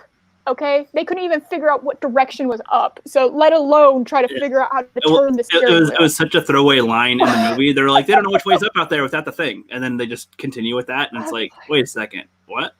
And we have to have the tower thing on in order to go up, and shields don't work in atmosphere, and all this other They can make a Star Wars movie. Well, not them, but I mean, a Star Wars movie could be made where it even takes place just on one planet, and it could be a good movie. But depending on who's writing it, of course, it doesn't need to be. They keep on thinking they need to go everywhere around the galaxy in one movie, and it's like if you can have characters that are interesting enough to look at or a world interesting enough to explore, then we'll be kind of interested there. But you just, I don't know, the way you'd hate the pace, Eris, because they go like each scene is like 2 minutes long and they just jump right into the next one. There's like no 1 second, there's like no pausing really. There's moments where not much is happening, but that there's still a lot happening because just of exchange of nothingness though. There's so much happening that nothing's happening. Like basically. So it's dense with no substance. So yeah, there's a lot of things happening, but there's nobody. But nothing is happening. They just, anything they need, they accidentally end up next to, and then it's like, okay, we're moving on now, as if we planned it, and it's like, all right, and that's kind of goes to what I meant with the Lord of the Rings thing. Like everything they do sets up to lead up to that point at some point, but that they don't focus on it. But then when it's there, it's a small moment, and if you don't even know about all that, you at least see. You can get it, there's enough there. And then with this, there's nothing. When Elrond pulls that sword out and says, Endorial, flame of the west, forged from the shards of you're like, oh, he's got it gives them hope. It gives them hope because he just told them they're screwed because they think they're fighting this one army and maybe they can possibly come out. No, there's a whole nother section of people that are going to come and kill you all. Like, you're going to lose. You're done. So that was the sword of hope, the last little hope, pretty much, right there.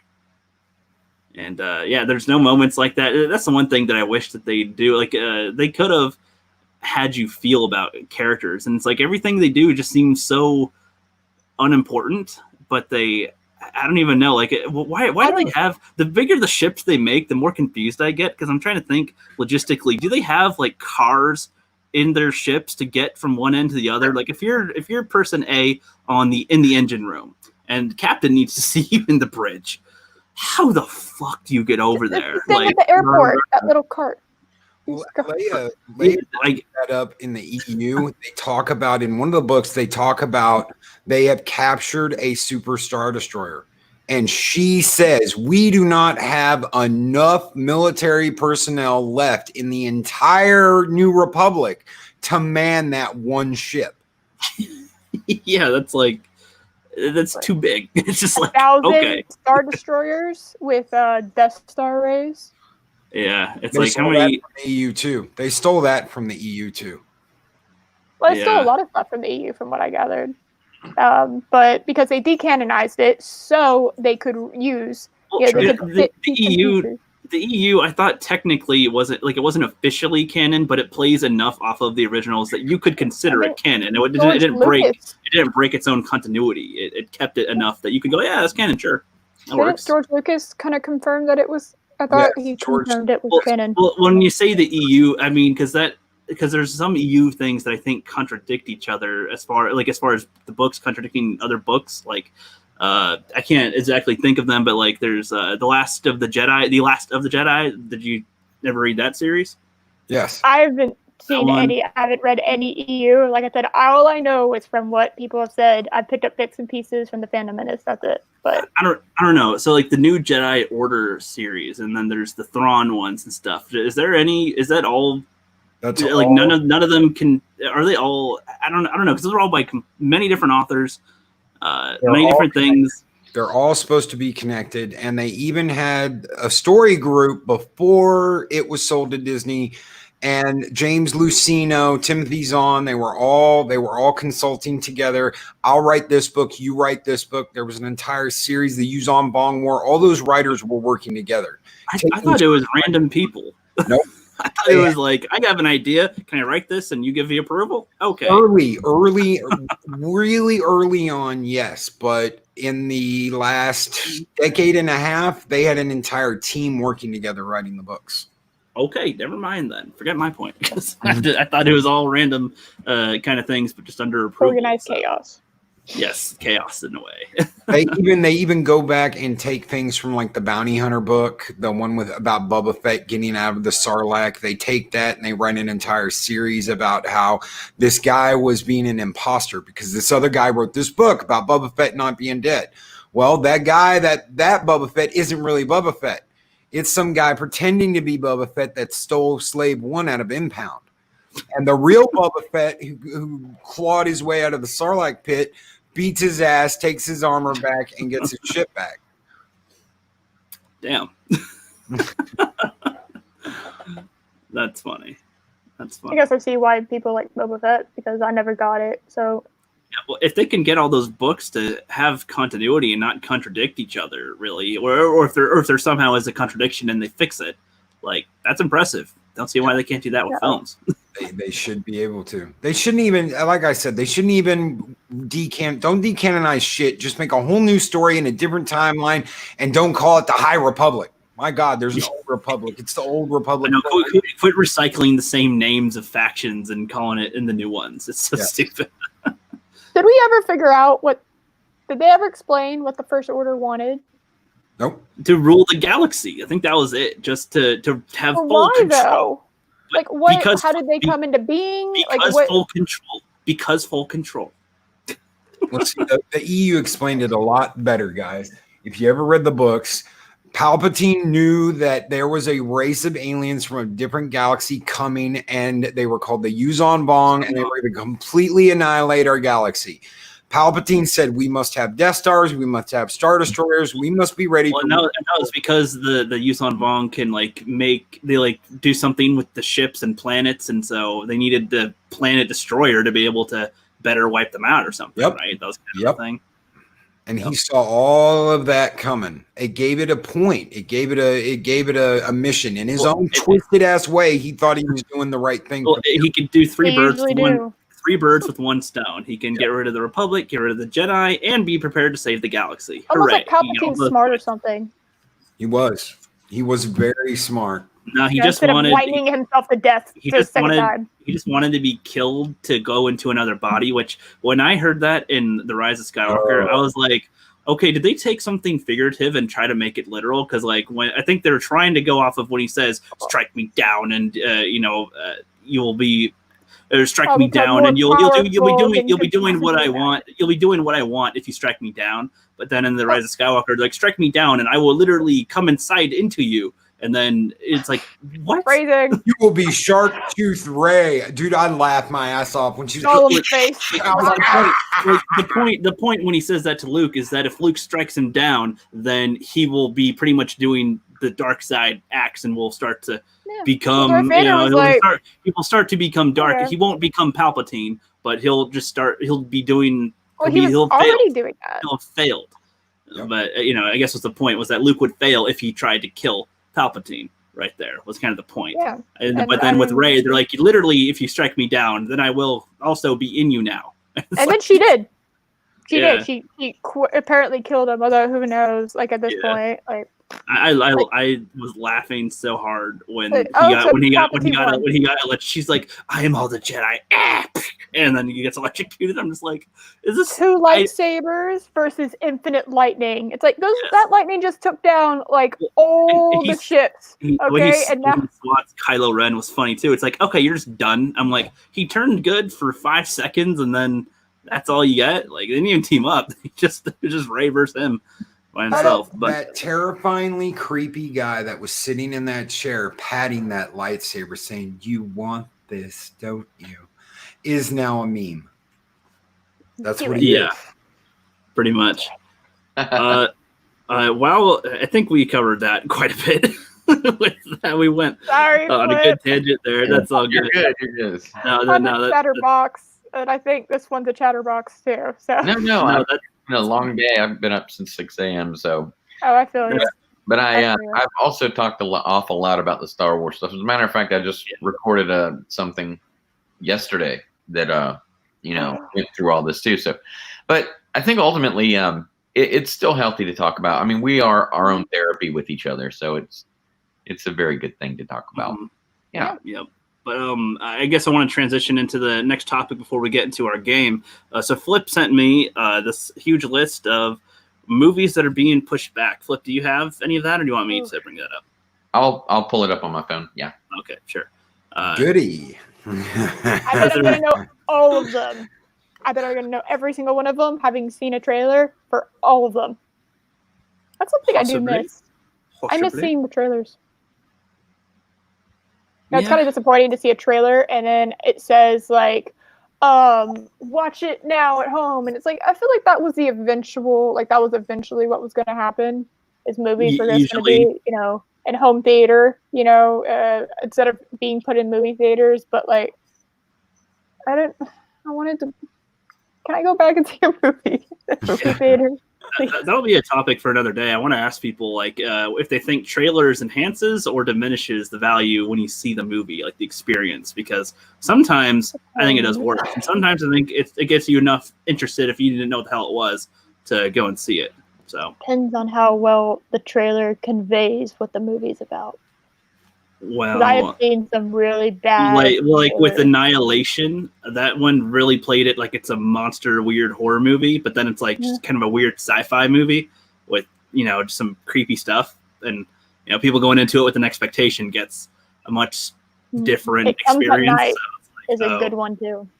Yeah. So it was advertised to be a creature feature, and was actually a artsy psychological horror movie. So not even close. So have you guys heard you threw up Bill and Ted? Have you heard the latest rumor on the Bill and Ted thing? How they're going to go back in time and try, or they're going to go forward and try and learn what song they made from themselves, right? Yeah, there was a trailer, wasn't there? The entire time, it's going to be their daughters that have to teach them how to play. Oh God. Yeah, that's gonna be bad. I think it's a dumb premise in general, honestly. For it, it's we just gotta go back and into the future and learn now. I mean, I thought honestly, I don't think they needed to have a third one because I kind of thought the way the second one ended was good enough with the way they were doing it. World Peace. They made the song. They made the song World Peace right there. They had it. Bill and Ted going to space, and the Reaper goes off and does his solo album that fails, and then rejoins the band and all that shit. Yeah. You don't need to show more. That's an example of a franchise that I think should have ended there because there's no other stories you need to tell. It's all it was. It was simple. The fact they made a sequel surprised me, but hey, it worked for what it was. So, and they had sons.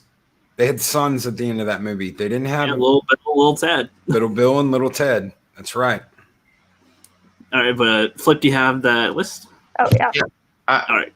It's the one where like number 2 is Greyhound, starring Tom Hanks and all that. Oh yeah, he's gonna be in a war movie, right? Isn't that what Greyhound was? Yeah, Greyhound is streaming, and it's straight to stream because of whatever. Super C virus. W virus. Yeah, he takes the helm for Greyhound, a World War II story about convoys stalked by wolf packs of Nazi U-boats. That sounds interesting, actually. It's probably based on a true story because they did do that. Something my dad would watch. Yeah. They did do that. They took out the shipping. That was what the U-boat's main mission was, to keep the shipping from getting over there from us. Yes. That's how that was, because we were pretty neutral, I think, at the beginning. We were just kind of supplying them with stuff, and then if I'm remembering, it's been a hot minute since I was in history class, okay? So if I'm remembering that correctly, it's before Pearl Harbor, right? And World War II was after Pearl Harbor. No. Never mind.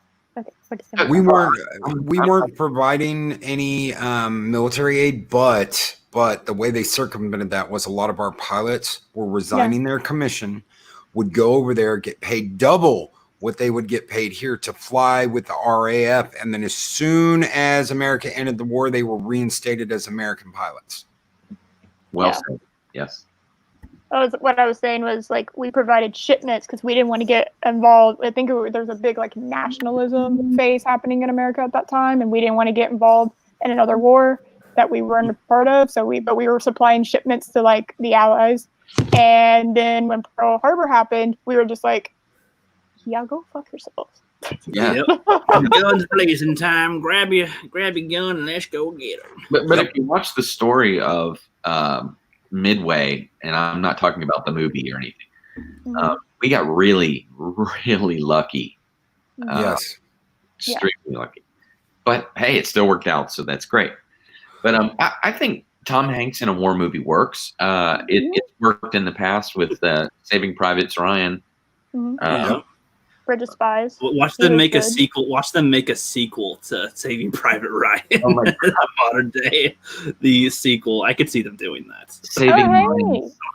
Lethal Lightning's in the chat. Hey, what's Lico. What's up, buddy? Hair transplant. What's up? What's up, man? All right. So we have Greyhound, right?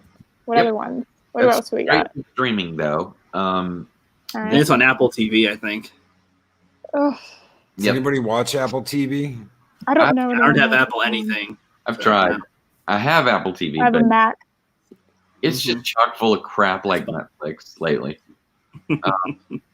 Tenet is coming out August 12th. Oh, it got pushed back again? Yeah, that was the most disappointing because that one was trying to really push for going out on time, and it doesn't. It looks Disappointment. so good.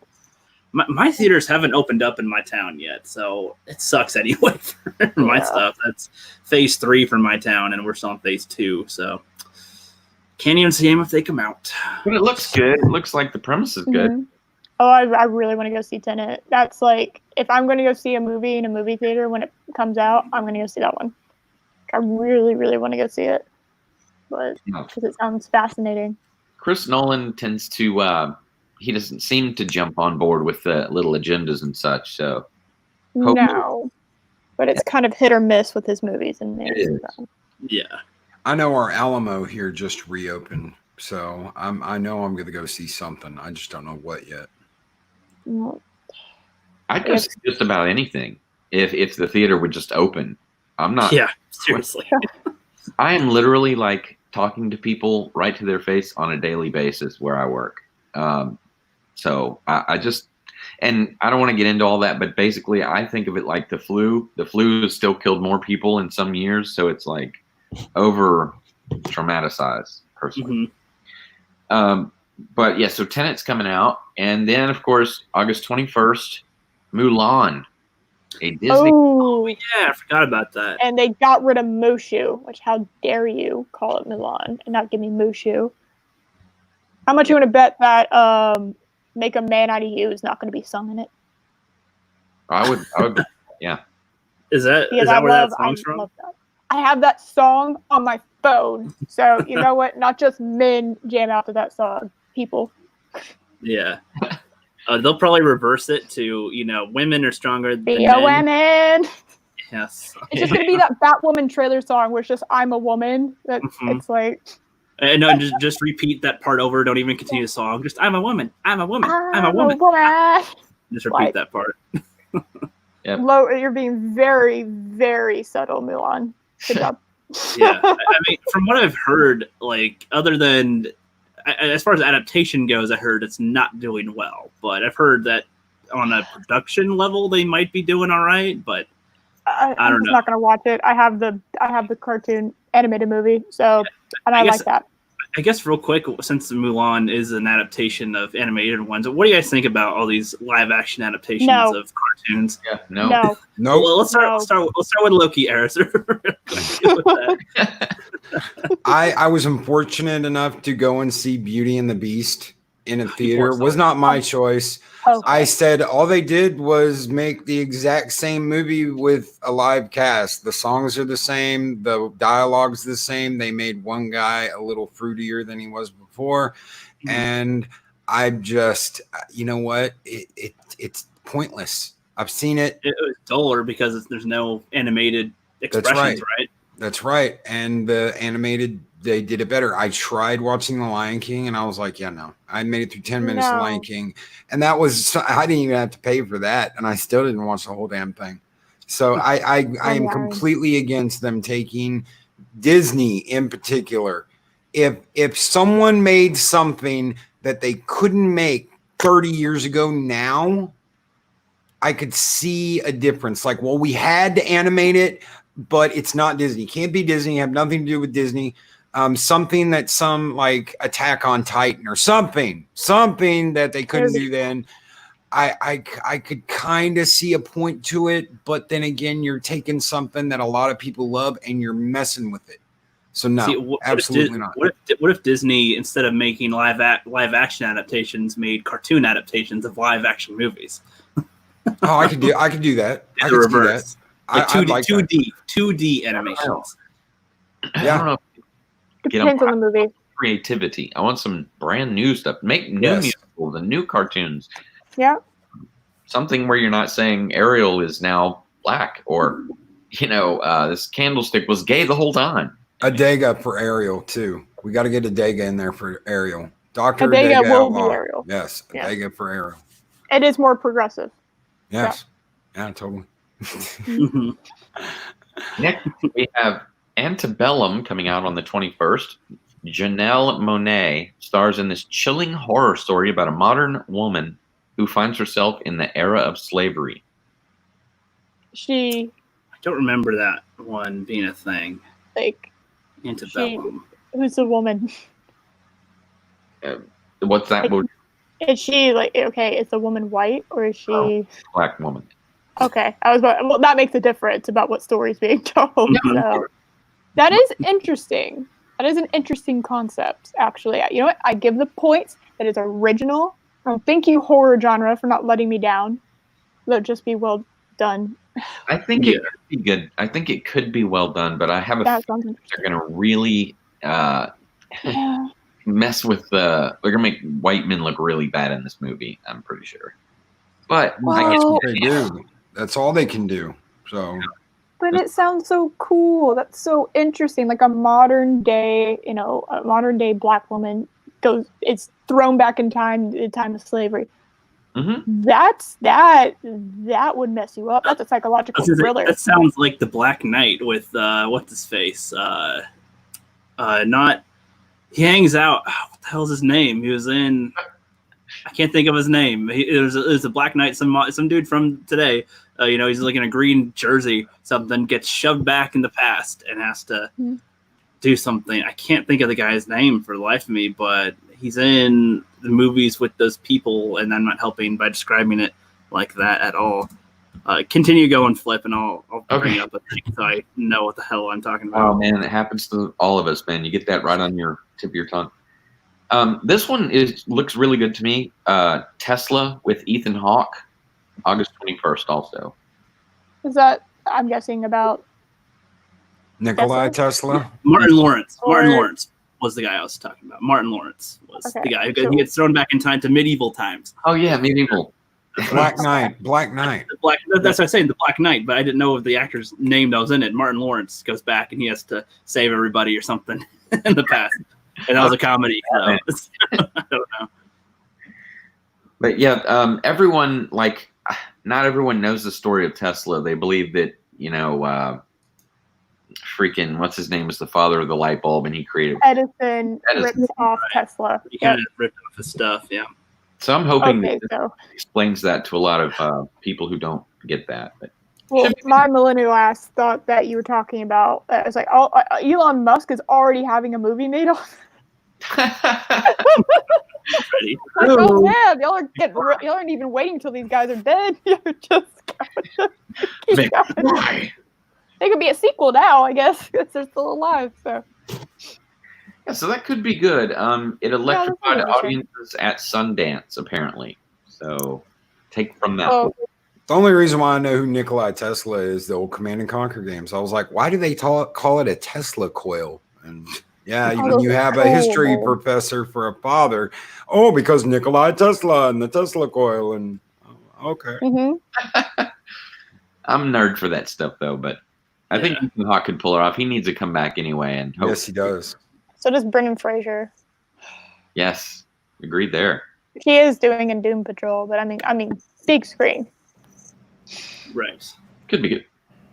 Obviously, what entertainment in Star Wars, Rob mentioned a minute ago, Bill and Ted Face the Music, August 28th, 2020. That one seems pointless too. In the trailer, it showed some other chick as the leader person, but wasn't there some black dude that was the leader of the future? And he's just gone now? Like, what's up with that? He had the MC Hammer shades. Party on, dudes. Party on, dudes. Yeah. Nope, they're male. And you notice that entire council is women. So go ahead, finish. Oh, I was just saying, go back and look at that. The whole council is women.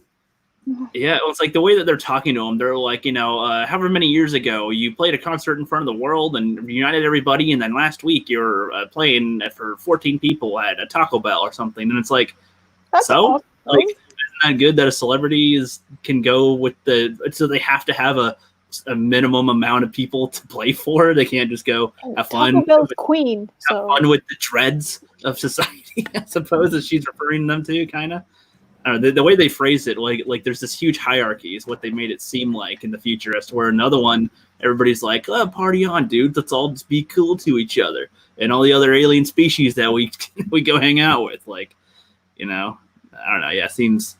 It aligned the planets. It aligned the planets and brought everyone together and other civilizations. And yeah, that's what Rufus says at the end of the first movie. The planets aligned and everything was perfect, and all because of their music.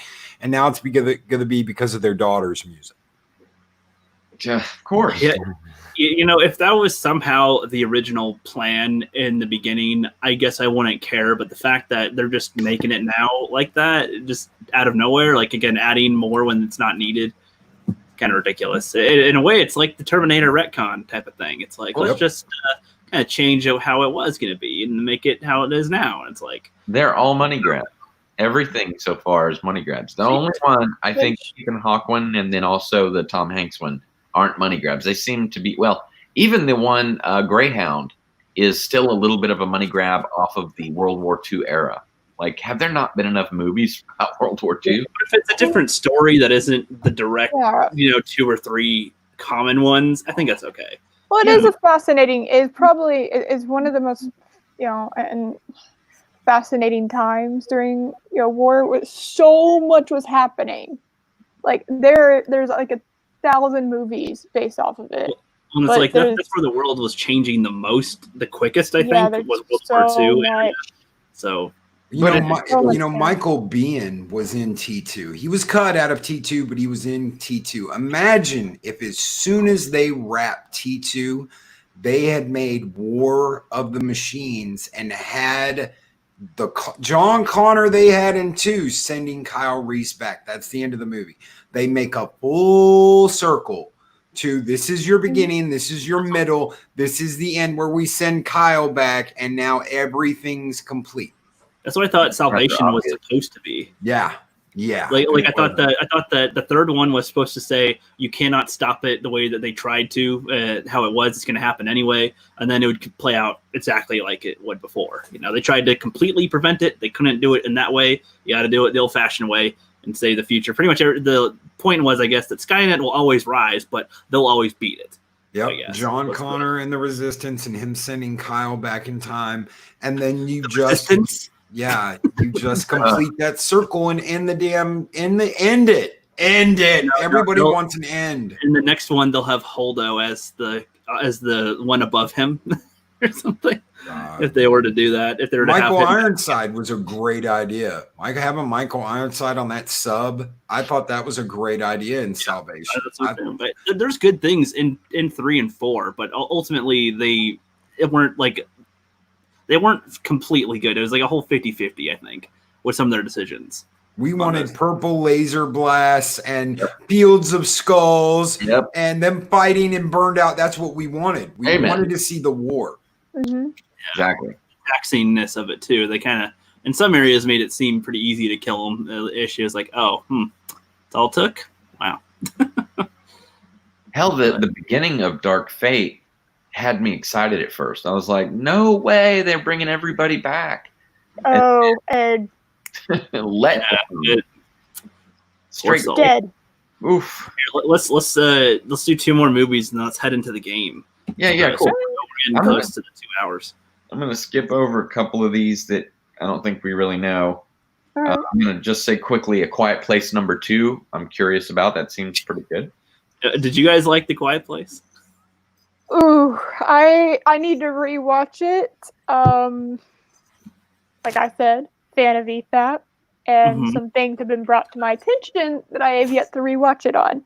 So I want to kind of look at it through a more objective lens and see if what they're saying holds water. Because I did enjoy it, but I do want to increase, like, Yeah, I gotcha. get better at Viewing experience and seeing if yeah.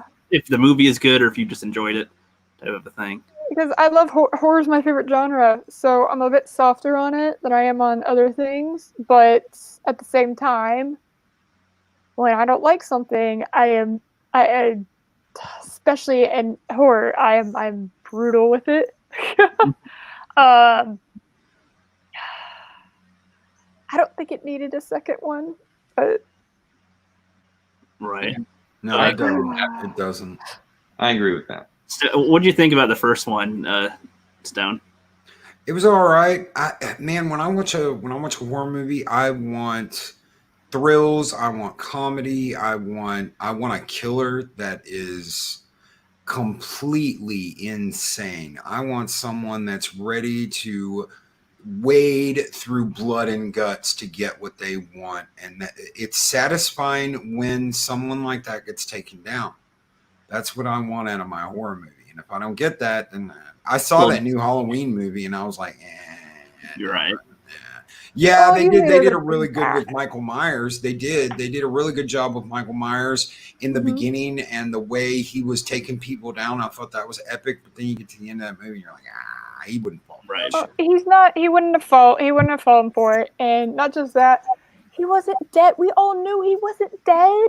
That's his thing, y'all. Like, you forget about that. That his whole thing is he doesn't die. So, like, for them to be like, oh, but he's dead now, and I'm like, Yeah. shut up. Right. But No. but Flip, I forget. Did you like The Quiet Place or no? I forget. I liked it. Yeah. I haven't been privy to the information that Eris is talking about, but I'm very curious now. I have to go watch that episode. Yeah. So Yeah. But John I Krasinski, I'm totally in love with the guy. I'm like, I'd marry him. I'm Oh, gay. me too. He's awesome. I think he's great. Yeah, I think he's one of the better actors. see, like, I didn't see the movie because simply of what I heard, the way that they hunt is, they hunt by sound, right? Like, essentially, you make a noise, and that's when they attack. Yeah.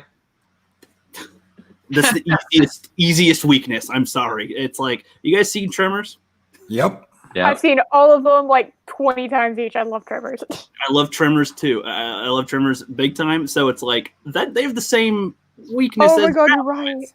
The Quiet Place, Stampede, Earl, get out of the way. Get out of the way. they have the same weakness as Graboids, and they actually destroy Graboids with remote control cards and dynamite. And it's like, you think, oh, an alien invasion, the military at some point would figure out, oh, they hunt by sound. You know, I imagine. And then, okay, set up a little bell or something. Even if you don't have a remote control car, have Jimmy stand there and make a noise. When they come, kill them. It's like They don't even need that. I don't know how much military tech you guys know about. There is. It looks like a very big spotlight. But I want to tell you guys something. This thing is directional, which means wherever they point it, you could be standing right beside it and not hear it. When they turn that son of a bitch on, they can bust your eardrums in less than a second. Like, they can so loud, completely it's just- knock you out. Yes. right. It's directional. So yeah, like I said, you can stand right beside it and you won't hear shit. You get in front of it, say goodbye to your eardrums. Yeah, but it's like, even just considering without that or something, it's like, I think they'd still be too easy to beat. Like, even let's just say that with the scenario that we have in the movie, I think they could pretty much easily destroy a lot of these aliens. It's like, I don't see the threat with that at all. To me, it's not there. Unless are they bulletproof? Like, do bullets not kill them, or can they not get?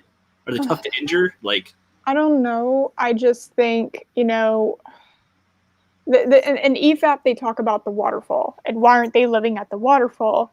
Because it drowns out all their noises. You But it's know, like, and how would then they it's like, not know that's not food? How would they, if they Well- hear any noise, how do they know what is food, what isn't food? I don't know, but like also something that made me a bit annoyed in the movie was the irresponsibility of having a child during this time. Like, Right. Because Yeah. wow, like you just can't, You can't do you that. know, that's Well, if you irresponsible. got to think, if that's the only way they see, is it like echolocation, like in Daredevil? Will they get an actual image back when it's something pops? Is that how they actually see? Because if that's how they actually see, then something is translating that sound and echoing off of everything. They would get like almost like a sonar location off of. Well, it's like if a dice dropped on a board, what specifically would come back to them? I would think it'd be the dice and the board, then the things that made the noise. Like Everything it bounces off of. When a sound, when you make a sound, like if I drop this Coke bottle right now in this room, right. the sound's going to bounce off of the walls. It's going to bounce off of my computer. It's going to bounce off of everything. But echolocation isn't like, is that only based on if a noise is made, or do they do it anyway if there's no noise to detect objects? No, there has to No. be sound. There has to be sound. Either they make the sound or something's making the sound. How would you know exactly what's food and what isn't if you're an alien? Like, Movement. It would have to be movement. No, but that's what I'm saying. You could move a branch, but Yep. how would it know what's food? Like that's what I don't know. I could never get into it because there's not enough that they explain. I assume. Yeah. I'd be asking too many questions that I wouldn't be able to believe that they're in that much of danger if there's easy solutions. Did you ever watch the old Hulk Daredevil movie way back in the day? No. The 80s one? The Daredevil movie? Yes, there's a Daredevil Hulk movie. Incredible Hulk meets Daredevil. I believe it's called The Trial of the Incredible Hulk. Daredevil can see a light bulb because of the sound coming from the light bulb. He can literally hear the filament lit up. And when he turns that light bulb off, all the image from that light bulb goes away because there's no other sound in the room. Well, I think this still goes to my point where, okay, so put a chicken in a box, and they hear the chicken, ready to kill the aliens. Sorry, it's not a threat. I'm sorry I got on tangent with that, but it's like I can't. No, it's an interesting. And Tremors, they were able to figure out how to destroy these giant underground worms. I think they could figure out how to kill aliens that hunt a similar way. Oh yeah. Well, it had an interesting, like the trailer was very interesting, and how they were using sign language to talk. Like, okay, that's smart. That's very, very smart. I think there was a good idea. I think it was executed in not the best way, but I almost feel like you could re-edit the movie. Yeah. And it makes sense. So like it's like all the pieces are there, you just put them together incorrectly. Well, if you breathe, even if it's quietly, are you not technically making noise, or like it's like some type what's of the movement decibel level? in your like how much can they see through objects? If I'm making noise behind a wall, and they have the echo thing, like does it just go through the object? I don't know. It has to bounce off the object. It has to bounce. It literally bounce off. If there's an object in between the object that's making noise, it would have to be loud enough to vibrate the wall for sound to actually. So if you screamed and they're on your roof, and the only if you screamed and in order for them to see it, you would have to almost scream loud enough so that. Like, yeah, they could hear you, but like it's bouncing off all the walls in there, but it would need to almost like bounce off the ceiling. We made a sound stage when I was in my early 20s when I was still in a band, and we covered the walls in carpet shag, the nastiest shag, cheapest, nastiest shag carpet we could get. That stopped the sound from leaving the room. Yeah. We could be as loud as we wanted to, and you couldn't hear us. You couldn't hear us outside because that shag carpet covered up everything. Mm-hmm. That's why there's carpet in apartments on like the floors and stuff a lot of the time. So when it's like, I guess that just goes into more questions, because I see that in one of the trailers they put paint for footprints on where not to creak, but it's like, how do you specifically know the exact spots without testing the noise in the first place? There's lots of things that I can't get by with the rules. I think all the pieces were there. I just think they did it wrong a little bit.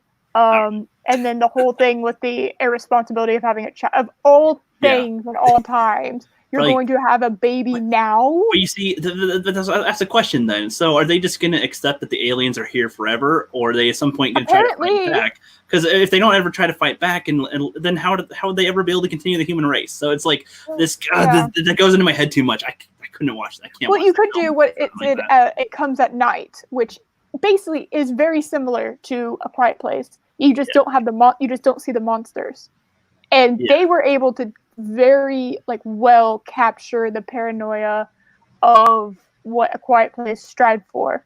So it's like a Quiet Place.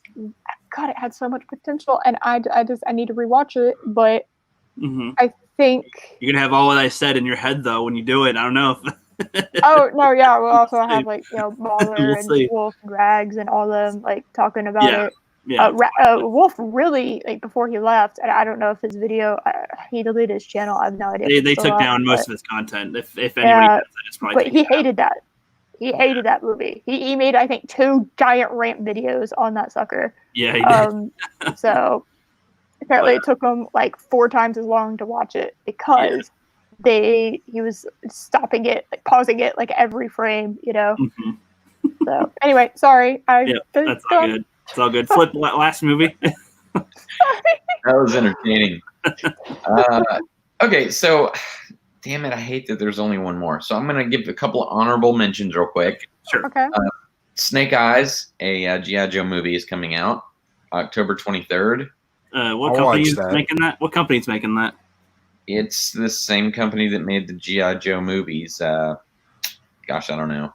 Whoever that was. Is that Paramount or something? Paramount sounds right, but I could be wrong. Universal. We've obviously got Black Widow coming out, which I don't care. I wish that came out after Infinity War, where I could care. It should have come after Age of Ultron, but anyway. Agreed. Yeah, regardless. No Time to Die. Not really interested. I don't care about that either. Tampons in the bin. That's going to be interesting. Coming to America, the sequel. And finally, the one I really want to talk about is Dune. Yeah, Dune. I'll go see Dune. New Mutants didn't even make the list. Yeah, of course it wouldn't. The thing's been in post-production hell for 3 years now. So yeah, I haven't seen Dune ever, so I have nothing to comment. I don't know anything about Dune. I'm a huge Dune fan. I'm Frank L. Herbert, and so I want to see it. I don't like what they're going to do to Liette. They made Liette a colored woman, lesbian, something, a Jedi. They even said a Jedi, a colored lesbian Jedi is the way. Are they aware of what franchise they're doing, or You have to wonder. He was probably banging the person who was working on the Star Wars, and they actually got their scripts mixed up or something. Well, that explains nothing. Actually. It's just the same script. We just changed the characters' names. That's how it works, right? And I don't know if you saw a picture of the guy playing Paul, but I want to tell you something. When I see a dude in makeup wearing a blouse, I'm questioning their What about Jack Sparrow, huh? Totally different idea there. Pretty much wearing the same shit. And this is out of character. This is in real life. The actor that's going to play Paul in real life, his has got glamour shots online in makeup with a blouse, and fear is the mind killer. Well, I am fearing for the Dune reboot, but we'll see. I'm going to see it. Yeah, and if I had the opportunity, I would say something about Top Gun Maverick.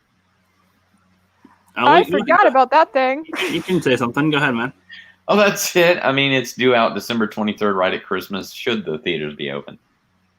I'm personally looking forward to that. I mean, I hope that they do it right. And I know that they literally recorded a lot of the scenes for the actors and actresses in an actual, F-16. So that should be.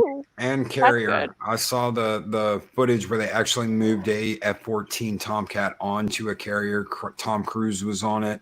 They took it out into the ocean. I think they were in the Atlantic, and they filmed scenes with an actual F-14 Tomcat on the deck of the carrier. So yeah, I'm psyched to see it. I want to see it. Being a Navy brat, I can't wait. Being a Navy brat and growing up in that environment, I want to see what they do. That is one thing I give Tom Cruise credit for. Whatever movie he's in, they usually try to do a lot of practical effects with their stunts, and it's not. Oh yeah. I mean, even if they use some, green screen and all that stuff, they don't rely on it, and they have scenes kind of like what you said with like some real stuff going on to kind of give you more of that feel when you're watching the movie. So, and he will run, guaranteed. I never saw Top Gun. What? Oh my god! Oh, you two, you guys don't know me very well with how many movies I haven't seen yet. No, I'm up there with you. I'm as bad as Eris down there. Yep. It's a joke at this point. Yeah, you should see. I'm doing watch parties every now and then. Like last year was the first time I watched Jaws, Rambo, Die Hard, Karate Kid trilogy, Kill Bill. A lot of these movies for the first time. So I'm still continuing that. I'm going to watch The Matrix next and The Thing. Or next John up on Carpenter's The Thing? Yeah, the original Thing, I think. That's not the original. No, that's whatever. not I don't know which one. Whatever one's the That's original actually one. a Look for good the- remake. The Kurt Russell one. Look for The Thing from Another Oh, World. The Kurt black Russell and white. is 1982 John Carpenter. Kurt Russell's, yep. But you gotta watch the original. You can watch the original black and white Thing from Another World before you watch John Carpenter's, because it's like what happens after that. So there's things you won't understand, you won't be able to pick up because you never saw the original movie.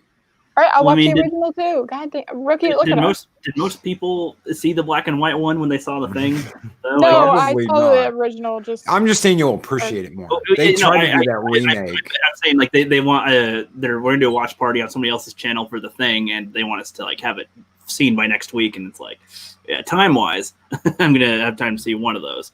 So just watch John Carpenter's. You don't like, as someone who's seen John Carpenter's The Thing like 4 times, Yeah. 5, 10, I don't know how many times. Yeah. You can watch it fine, but now I'm gonna watch the black and white one because I absolutely love The Thing. So if it will make me appreciate it better, then hell yeah, I'm on board. It will. There are little things in John Carpenter's that does beautiful call outs to the original.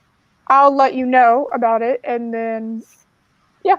Like in John Carpenter's, you see this thing where there's all these people standing around, they got their arms out. That's what they do in the original movie to figure out that we're standing above a flying saucer. Because the ship they're standing over in the ice is a perfect circle. So they're like, it's a flying saucer. Well, you see a little clip of that in John Carpenter's The Thing, and you're like, holy shit, so this is what happened after that. Yeah, John Carpenter's The Thing is what made me appreciate practical effects in movies. So you're gonna love it, I promise, rookie. You're gonna love it.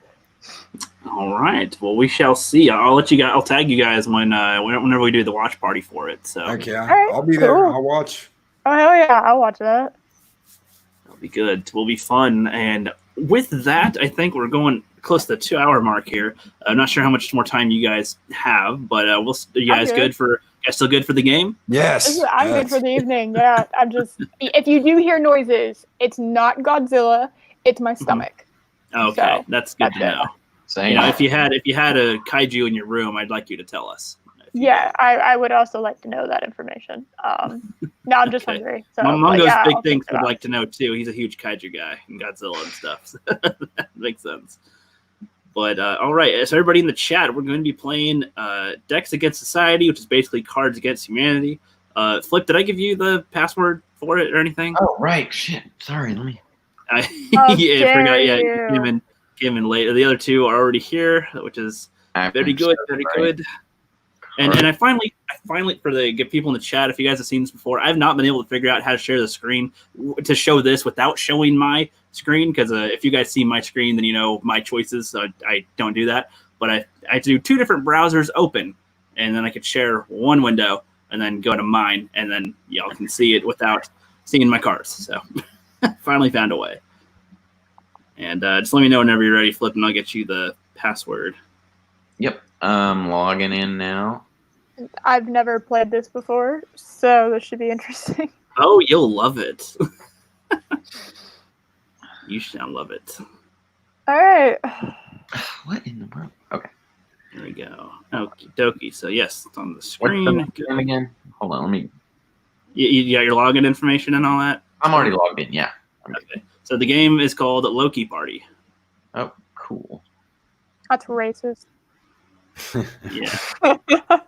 I'm ready for the password when you is. I'll just tell you it anyway because there's one more spot left. It is Slick Cat, all lowercase.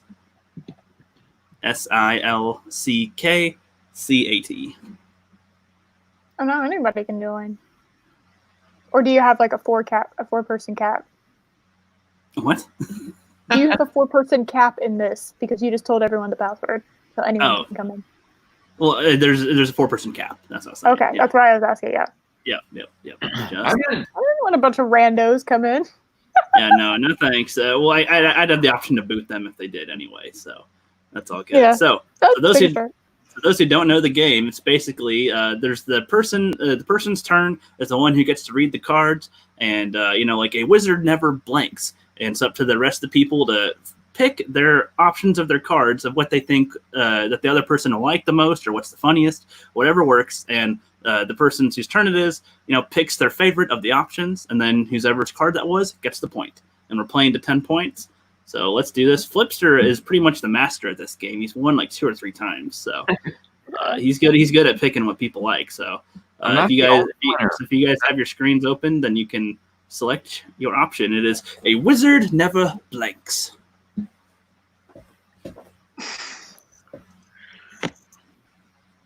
Okay, I'm gonna have to talk to the person about their verb. I customized this whole deck.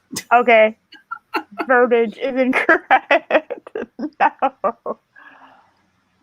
Well, yeah, some of the stuff is like responses for different things. So of course they won't. So would you match like perfect. change verbs to like actually fit it, or are you just reading? I'll just read it as it is, but Okay.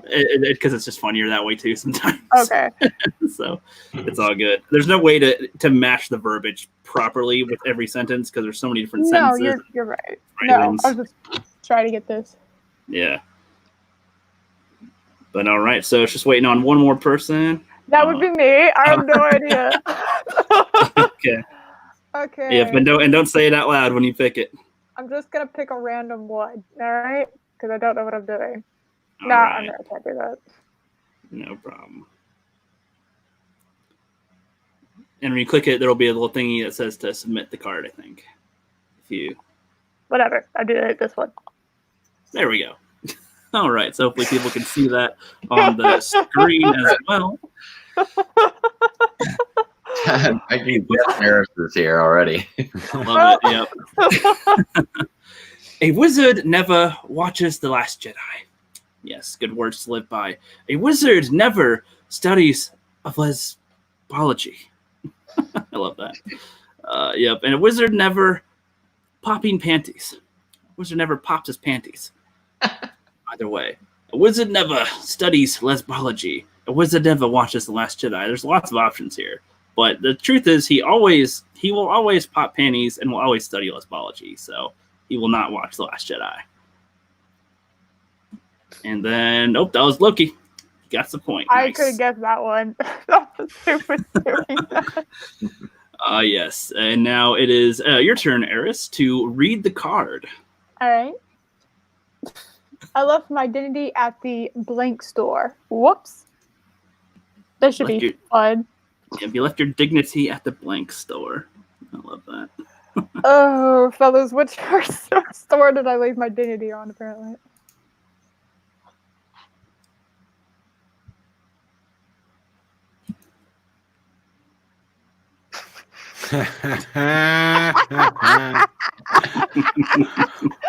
Oh, no. Okay.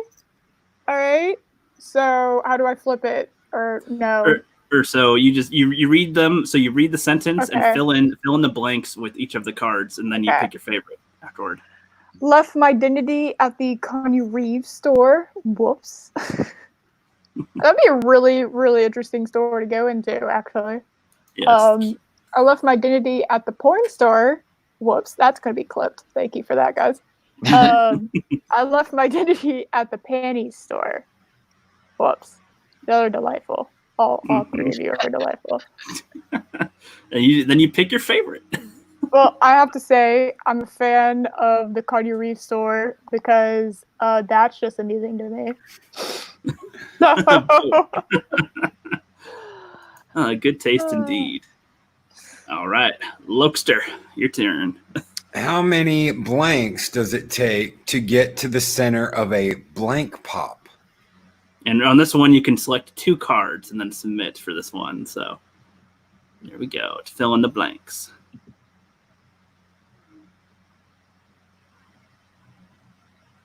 Okay.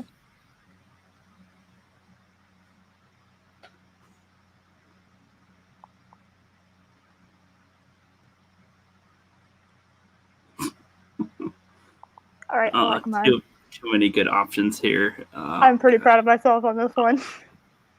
Oh, yeah, I see. All right, this will have to do.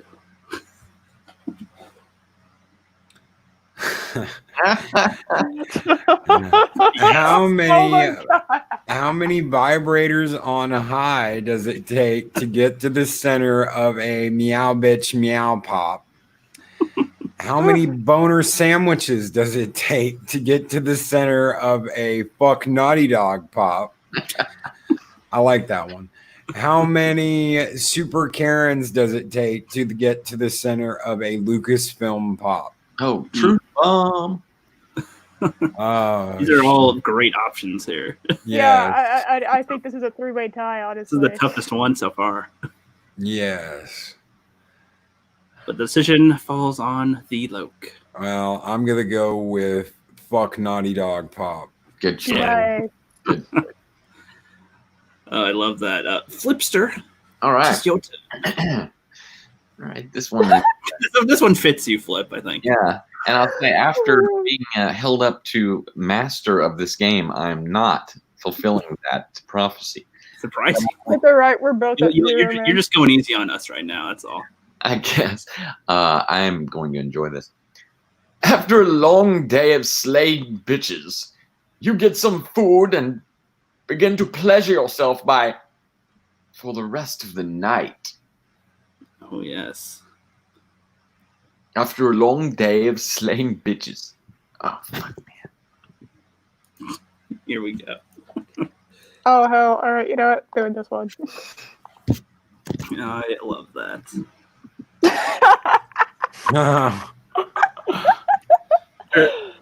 Yep, go ahead.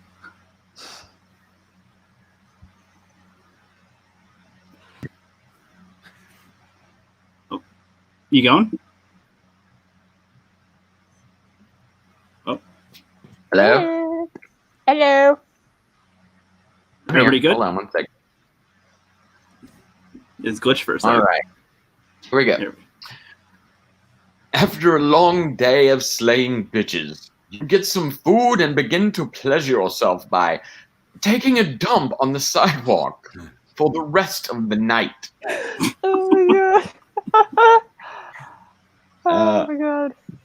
After a long day of slaying bitches, you get some food and begin to pleasure yourself by dating 1,000 corpses for the rest of the night. Yes. That one is deeply disturbing. Blame me for putting that as an option to put at all. After a long day of slaying bitches, you get some food and begin to pleasure yourself by putting one dick in front of the other for the rest of the night. Naturally. That is the natural progression. I mean, This is another three-way choice. oh yeah. All right. There we go. Eeny, meeny, miny, mo. Which one did you pick? Dick in front of the other. That was mine. That makes sense. Okay, so it is my turn. What's that annoying sound? Hold on a second. Right. It nuked me out. Stupid thing. Hold on. Sorry. I do this on occasion. Oh, it just happened to me. Same thing. You got to move your cursor a little more Yeah, I'll sometimes. do that on occasion. I just realized too that the one that was showing to the audience wasn't working. Like it wasn't going, and I had to refresh it. So Okay, well, it's telling me that apparently I'm in there. All right. I'm Mhm. not. What? So you might have to boot me and then bring me back. So are you able to click on anything? Oh no, it says there's 4 players in. I can't join. Oh, that's weird. Yeah, I guess I'll boot you. Since you had no points, I don't know if it'll matter. So No. kick ya. You want to really kick this user? All right. Let's hope you Kick can me. get back in now. Yeah. I would do that. I would, in fact, be the person to nuke myself off the game. I do that all the time. Like, I'll do that when I'm streaming, where I'll throw myself off because it's a back button. But whatever. All right, Yeah. we're good. This is my same cards actually, so we're good. Cool. Okay, refreshing. Okay, good. Perfect. So, what's that annoying sound? What in the world is that annoying sound? I want to say Karen, but, I don't know if that will be the option since it's Super Karen. I don't have a Karen. That would I fit. already used mine, so. Of course. That would fit. Daytona Falls in chat says, if it's hard, let it go. Those choices are amazing. Oh my god. Rip.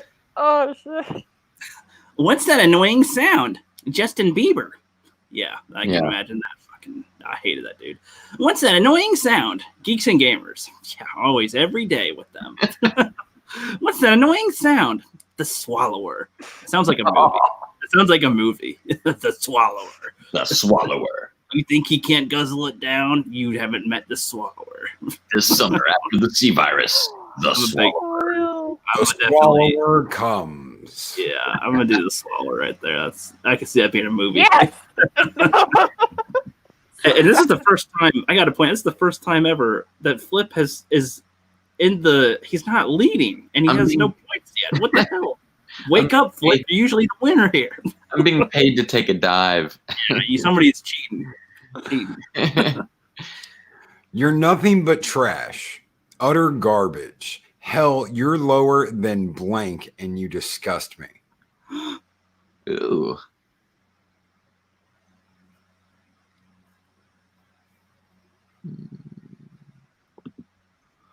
There we go. The victor doth chosen. All right. I'm between 2. It's tough because then you go, what if it fits the next one perfectly? You know? Yeah, I've already had that happen to me. All right, we're doing it. There we go. I know it's the team. You're nothing but trash, utter garbage. Hell, you're lower than a twat waffle and you disgust me. Damn. Darn. Rip. You're nothing but trash, utter garbage. Hell, you're lower than Diet Dr. Boobies and you disgust me. Or you're nothing but trash, utter garbage. Hell, you're lower than Jizz Mountain and you disgust me. That's crazy. I've got to go with twat waffle. Nice. Success. Welcome, Angelus Draven and Ordsboard in the chat. What's up? We're playing Cards Against Humanity or Decks Against Society, and this is one hell of a game right now. And it's just getting spicier as we go. Big time. Spicy. That's a spicy meatball. Boom, boom. What if I told you the Republic was under the control of the Dark Lord of the blank? I'm realizing how many answers have come up with this same thing. I'm wondering how many I repeated in a way. Hoping it didn't. Oh, you've got plenty of dirty in here, bro. I know, right? I thought this was all too clean, Yeah. Well, compared to the options that they automatically choose, if you don't pick a deck, they have answers as pedophiles and brown stick people or some shit. I'm just damn, they go in deep in that shit. What if I told you the Republic was under the control of a Dark Lord of the Ass Blaster? That would be fun. I feel like that might have been rookie on Sounds that. like a porno film. What if I told you that the Republic was under the control of a Dark Lord of the Jizz?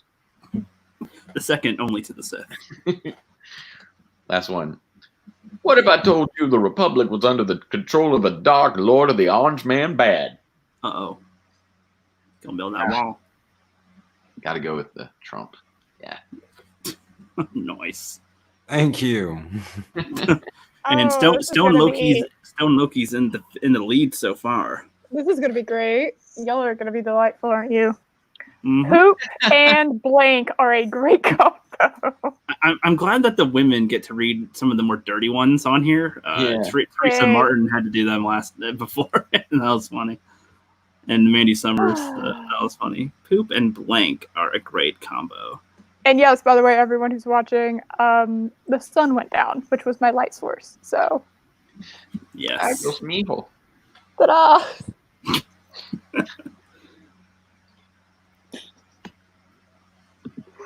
Oh my god. Okay. Poop and piss-filled boot are a great combo. Sounds like a lunch. Poop and Ray are a great combo. And then Poop and damn dude, that biggity dog dope duh are a great combo. Alright, I gotta go with the tongue twister. Yep. Hey, I'm Oh my god! Nice. Yes, Flip. There you go. And he's back. He's back. Hey, That's I'm gonna great. go off camera for a second and turn on my light and try to Oh, not sure. look like Yeah. I'm See, you trying look like to- you look like you're a vampire trying to, Yeah, so, like show the that you're- only light is StreamYards now. So give me a second. Okay. Oh yeah, chat. People in the chat, Angelus Draven, Wordsboard, Daytona Falls, whoever else is here. If you want to give your own answers that you think would be fun to fill in the blanks, by all means, go ahead. We're choosing from our selection that we have. But if you want to join in on the fun, go ahead and I'll read them out as well. It'd be kind of fun as well. So, all right. You cannot defeat us. We fight for.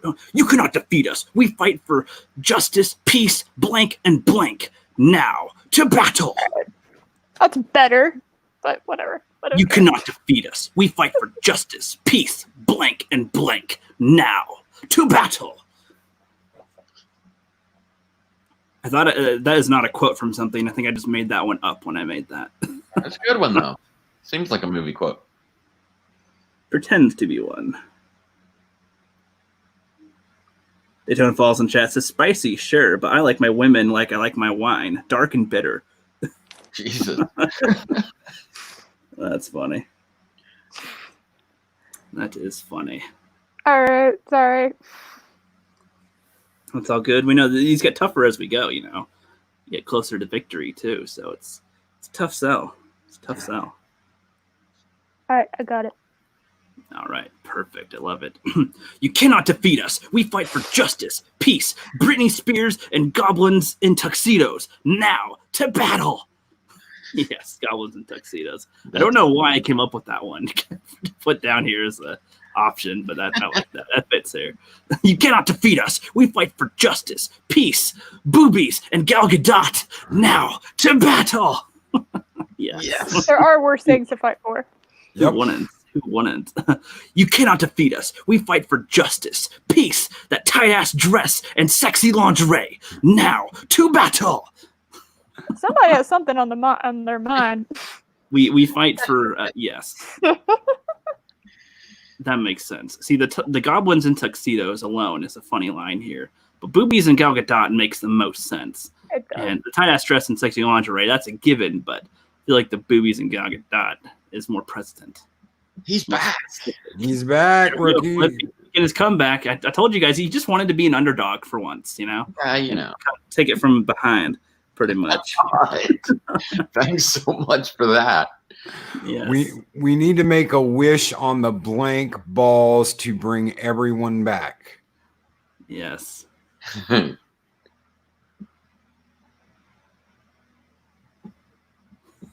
boy. It's funny. I have 2 or 3 that would actually make sense. It just makes sense, but I'm not going to pick those ones. Me too, but that's what I thought was funnier. Yeah. Picking One ones that was make too sense. obvious. Yeah. There we go. We need to make a wish on the booty balls to bring everyone back. Oh my god. We need to make a wish on the used napkin balls to bring everyone back. That's a SpongeBob reference if you don't know. Yep. Oh yeah. Use And napkin.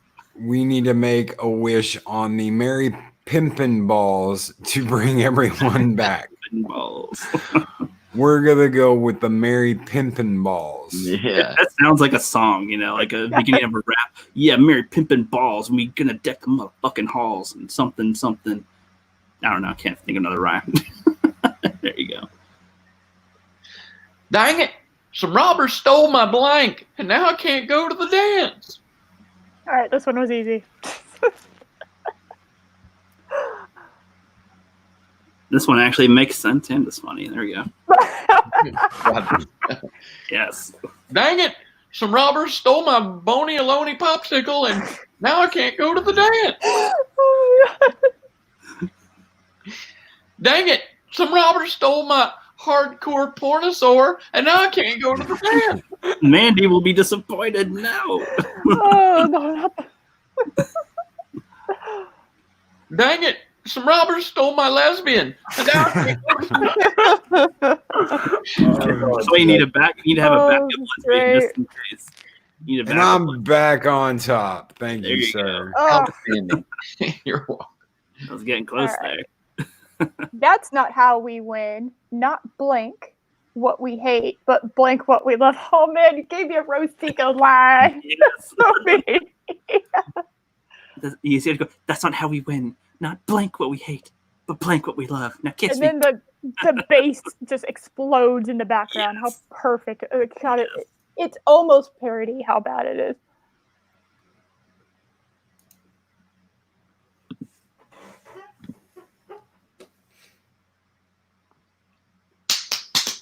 Nice, nice.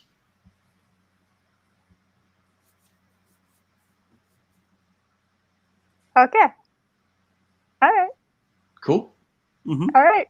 This is going to be interesting. That's how we win.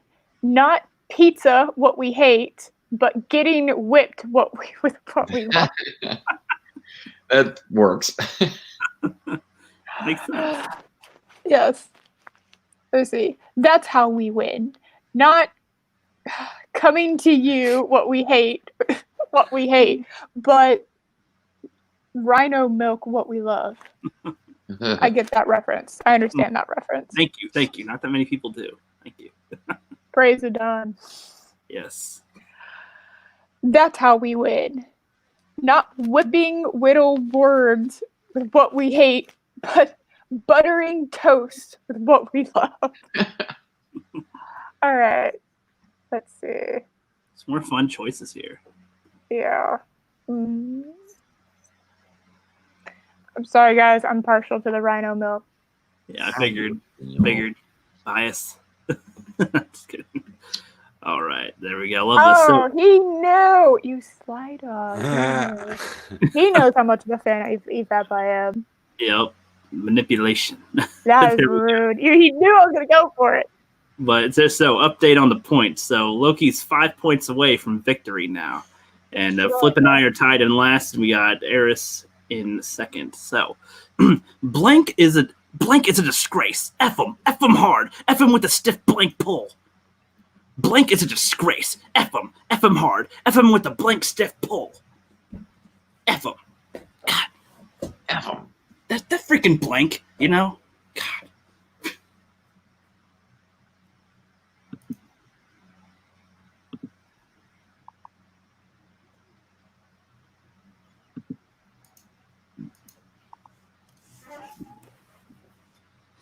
This is where the fun begins. Excuse me. All right, let's see. Oof, love it. Yes. You know me. Stool softener is a disgrace. F him hard. F him with a stiff octopusy pole. I still can't believe that's the name of a real character in James Bond. I know, right? It's the name of a movie. And movie. Yep. Oh. Oh my. Emperor Palpatibles is a disgrace. F him hard. F him with a Mr. Potato pole. Damn, Mr. Palpatibles. Oof. Slaughtering tomatoes is a disgrace. F him hard. F him with a stiff pork's pole. Now, whoever picked slaughtering tomatoes knows that I slaughter tomatoes a lot in my skits. trying to play to that, but palpitables was one of my favorite words that I made. I go with palpitables. That one's crazy. You picked the one that you made. Well, palpitable sounded the funniest like that. Emperor Palpitables is a disgrace. It's like, okay. I see. It appears Loki is praying the field. Mm-hmm. The age of blank is over. The time of the blank has come. Oh. Oh, man. I got so many good cards for this one too. Damn. I know it's disappointing when you can't do it. It's like, oh, Yes. it fits so well. No. The age of the blank is over. The time of the blank has come. So many good quotes to make fun of in here with our insufferable wording. I'm trying to figure out the ordering for this one. Mm-hmm. Sometimes it'll come up in the wrong order sometimes, but it's hard to tell. I think lately it's been doing it in the right order, which is good. Tis very good. All right, we've done it. All right. So the age of doing taxes in nothing but underwear is over. The time of the dashing young fellow has come. The age of Jupiter's cock is over. The time of the pretty young lady has come. Indeed. The age of Kylo Ren shirtless is over. Thank God. The time of the cockinator has come. So, yeah, it's got to be Kylo Ren shirtless and the cockinator. Yes. Oh, yes. The Jupiter's cock is the Spartacus reference. Jupiter's cock. That's whenever they say fuck, basically. It's like Jupiter's cock. Oh, excellent. There you go. What is the meaning of life? Blank. I have the answer. Me too. Oh, wow. I'm so proud to read these. Oh, Yes. you will. I know be. you will. I know you will be. Yes. Wow. Oh, yo. And Oh, it's yeah. recorded. So, what is the meaning of life? Marshmallow cheek, a jello butt, and a flubby tubbly leg? Shit. What is the meaning of life? Slurping slobbery sacks? Good Lord. What is the meaning of life? Freshly squirted spooge? God. So here's another good trifecta of options. Yeah. Oh, goodness. Ooh, I just don't know here. God, you really put me in a pickle. Mm-hmm. You can always eeny, meeny, miny, moe it. Yeah. Oh Which my one? God. Is he getting all the good cards? I swear he Which is. one did you pick? He's the one who picked the marshmallow cheek and jello butt. Oh, And a that was flubbly tubbly leg. That was mine. See, Flip knows this, but the history of that is my sister when I was younger. I don't remember what age, but she just randomly was like, just going like, "You have a marshmallow cheek, a jello butt, and a flubbly tubbly leg," like a song, and that is what that comes from. So there Okay. you go, history lesson. So whenever you see it in the future, you gotta sing it. All right. All So right. Eris, turn to read. The best trilogy ever is The Lord of the Blank. I don't like that laugh. I love that you just read these. We will never give the clean answers to these. Thanks, guys. Y'all are delightful. Mm-hmm. Y'all suck. All of you suck. You're welcome. You're welcome, Eris. The best trilogy ever is The Lord of the Queefosaurus Rex.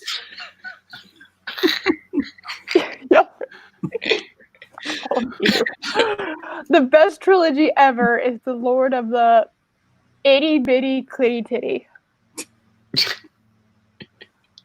I'm only reason I have a problem with reading this because I know this is getting clipped for the future. So Oh yeah. thanks You for have it. to enunciate them so if everybody can hear you properly with when they clip it. Yep. The best trilogy ever is The Lord of the Sugar-Coated Anal Eats. She's like, I'm sorry. You wrote coded like it was like a code. Mm-hmm. Yeah, that's what it was. It's like Matrix coding. Yeah. All right, I gotta go with that one. Oh my god! Thank you. Loki is 2 points away from victory. Can we stop? swear. He got stop? all the good ones. I swear.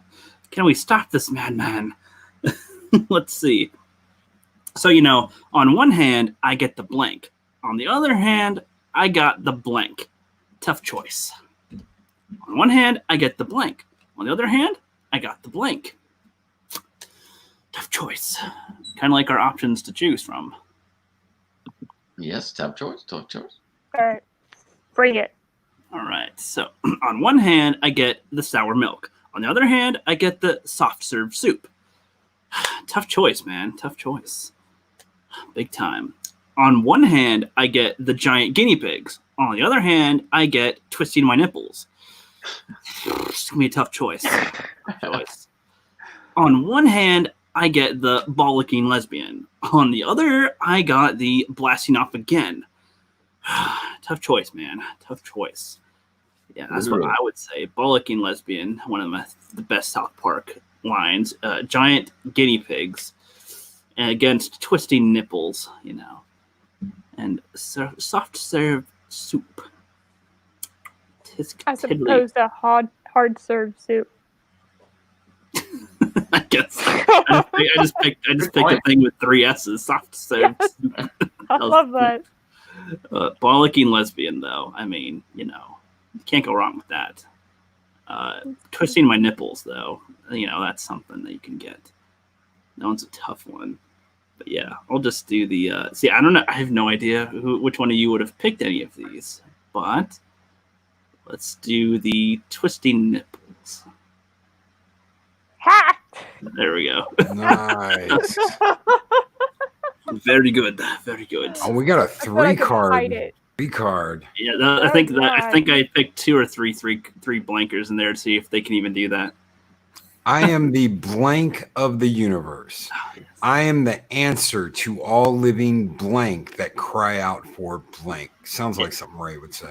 Well, it's what Goku says in the English dub of one of the when he's like, "I am the hope of the universe. I am the answer to all living things that cry out for peace or something or whatever." And it's like, okay, it's the most made fun of line that he says in the English dub. No, I would say my personal favorite scene is the 30 episode arc of 5 minutes before the planet blows up. Of course, Frieza. It's movie that's screen time, even though they're super fast. But yeah.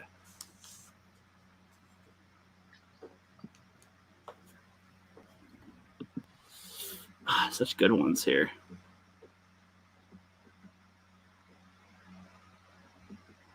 Okay, almost ready.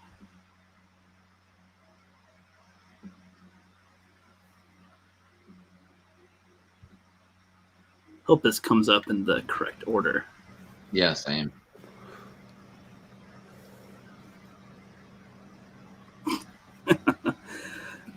What's up, Entertainment Hacker? He says, someone please have Flip answer his personal Twitter account.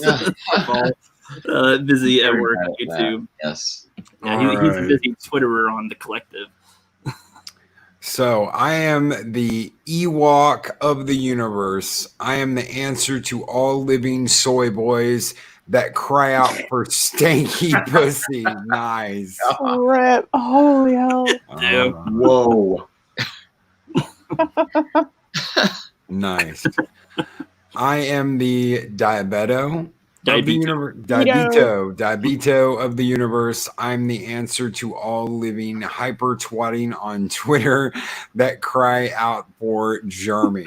That's good. I like that too. That one's realistic. I am the Square circle of the universe. I'm the answer to all living freeze-dried Asians that cry out for ping, ching, bang. I can't believe those two cards were in the same option. That's great. Those Bing, are ching, bing. beautiful. That is hard. That's going to be a hard one. Ping. I am the Ewok of the universe. I am the answer to all living soy boys that cry out for stanky pussy. It's got to be that one. The stanky pussy sealed the deal on that one. Yes, it was in the wrong order. It's supposed to be I am the, hope of the soy boys or something that cry out for Ewoks. So much funnier. Oh, that's great. All right, Flipster.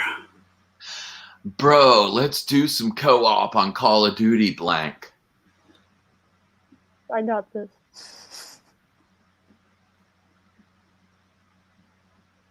Bro, let's do some co-op on Call of Duty blank.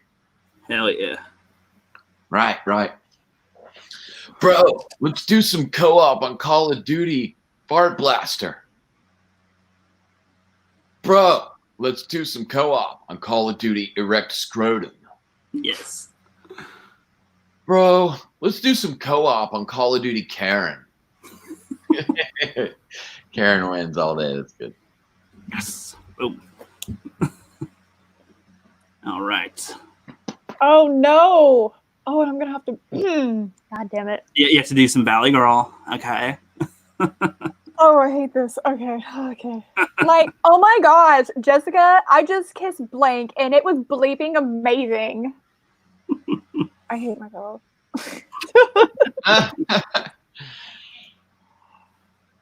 Again, I'm about to Tony, hate all of you. Mhm. maybe we'll go easy on you. Oh, man.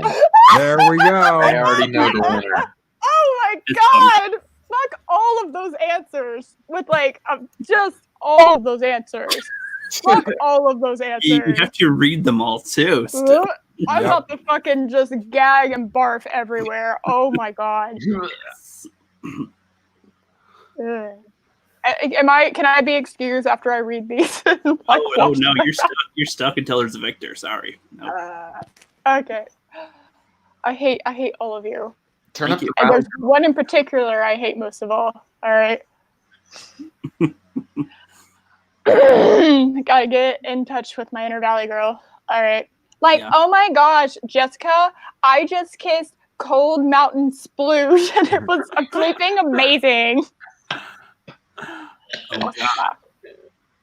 Like, oh my gosh, Jessica, I just kissed Darth Dildo and it was bleeping amazing. That's going on the replay. I hate you. Like, oh, I can't even say this fucking out loud. Okay, I'm gonna try. One more. God damn it. One more. I hate you.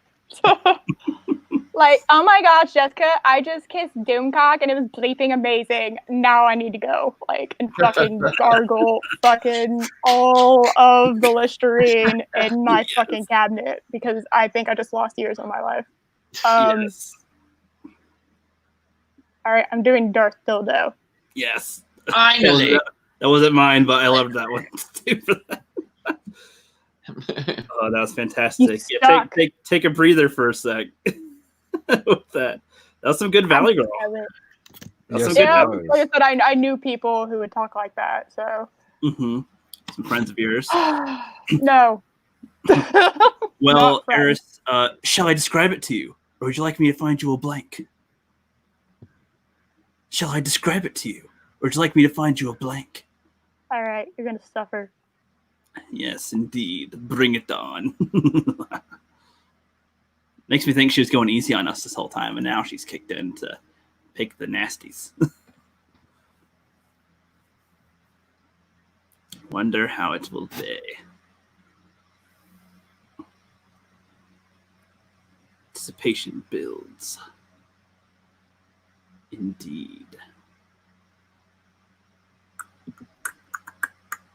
Like my whole dinner is gonna be a Listerine. Oh, yes. We're almost there. Shall I describe it to you? Or would you like me to find you slippery, slick sluts. That'd make it funnier. Shall I describe it to you, or would you like me to find you a spank me harder box? Is what I would have said if I could change that. Shall I describe it to you, or would you like me to find you the God Sucker? So many great options. So many great options. Slippery. I love it. I love it. I'm gonna do the slippery slick sluts. Good. There we go. There you go. Hey, you made me pay. I picked yours. All right, Stony boy. I find your lack of blank disturbing. I find your lack of blank disturbing.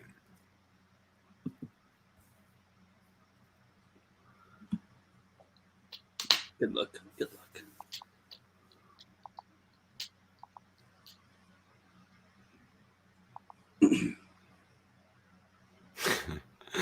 I find your lack of black disturbing. I find your lack of writing on the left testicle disturbing. That's cute. Wink, wink. Get to it. I find your lack of crunchy, cunty corn dogs disturbing. We're going with crunchy, cunty corn dogs. Oh, Okay. hell yes. You made the right choice. I disagree with that.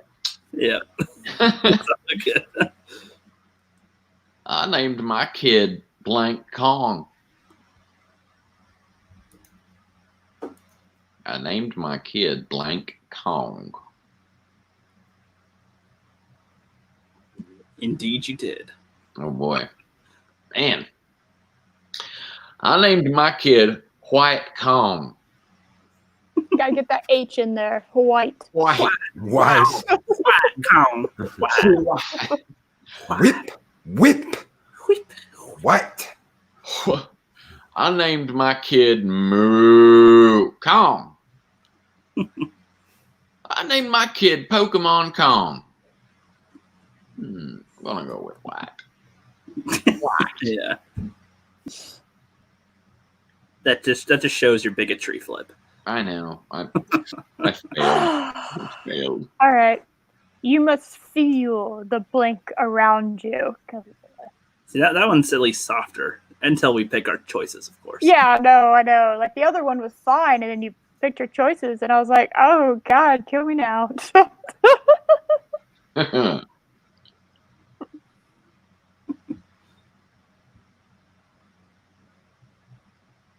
These ones, three of these are fantastic, but for you, I'll pick your favorite.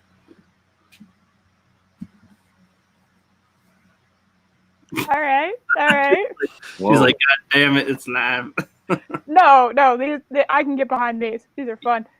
You must feel the bitch lightning around you. Yes. You must feel the fandom menace around you. You must feel the scissoring sluts around you. Another Right. trifecta of choices here. Indeed. All right.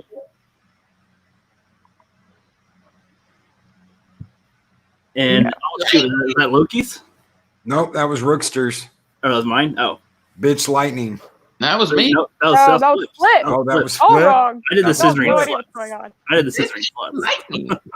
Oh, I thought for sure Loki was the scissoring sluts. Nope, I was the fandom menace. Mm-hmm. Mm-hmm. We all Someone swapped. tried to go easy on me. We all swapped personas for a moment with that one. No, but bitch lightning's fun to say. Bitch lightning. No, it is. It's a like fun it's word. lightning. Yes. And that's the final move Palpatine did in Rise of Skywalker. Yes, exactly. That's gonna be called the bitch lightning move. That's the staple now. That's what that is now.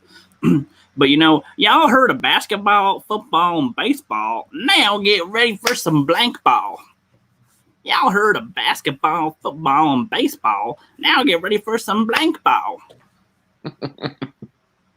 Woo-wee. We done know what we gonna do over here with that shit over there. That's right. Mm-hmm. Oh, sure. Ooh-wee. Ooh, yes. That's right. Yep. Bring it on, bitches. Let's see what she's got. I can handle what she gives in me. Yeah. If I pick Loki's, then he wins. So let's hope I don't. Let's see. Can we outlast the Lokester? That's why he's choosing wisely. He knows. Yes, choose wisely. He knows 'tis his last legs. Indubitably deed. For one choice gives life, the other takes it away. Or waits till the next turn. Yes. In this case.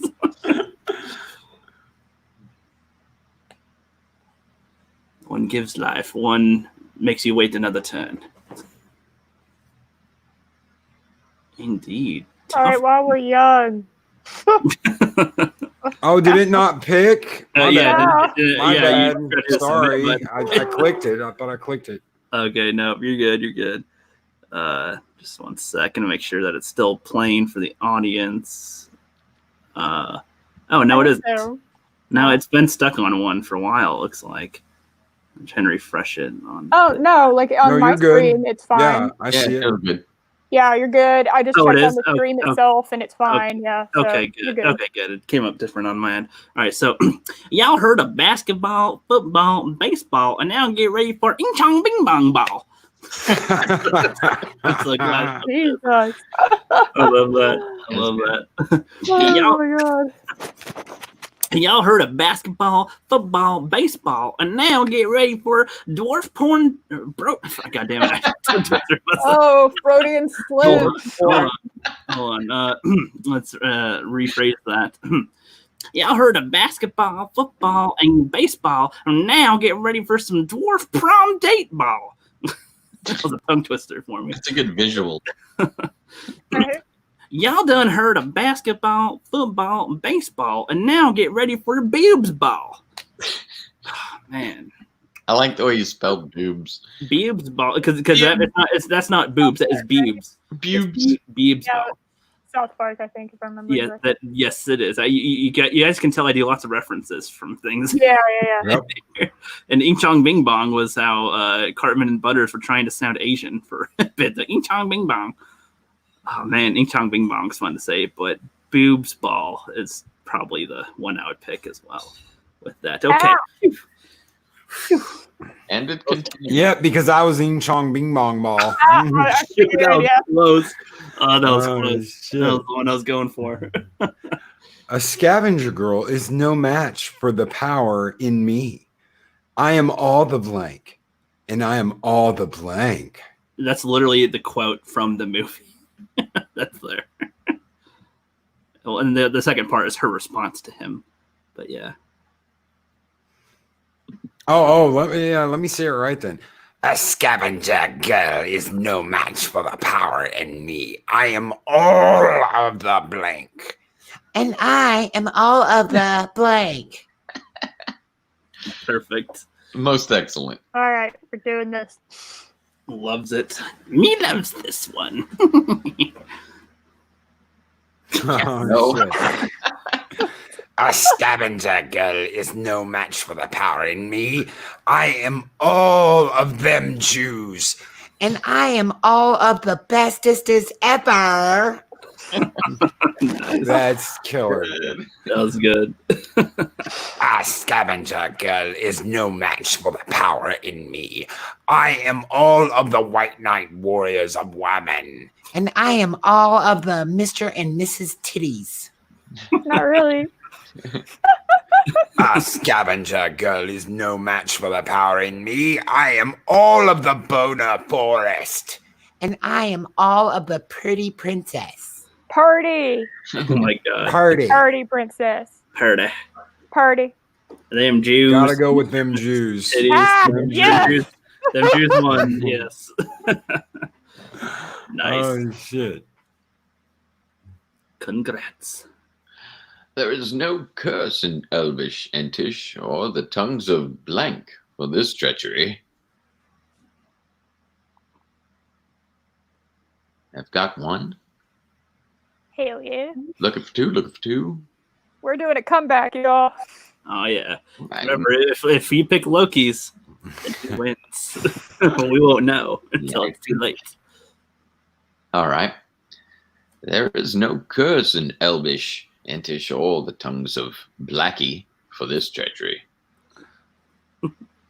There is no racist. a little bit racist sounding. Love it. Random words out there. There is no curse of Elvish, Entish, or the tongues of Cuntquake for this treachery. There is no curse in Elvish, Entish, or the tongues of Moist Shorts for this treachery. I don't know, man. Moist Shorts sounds good.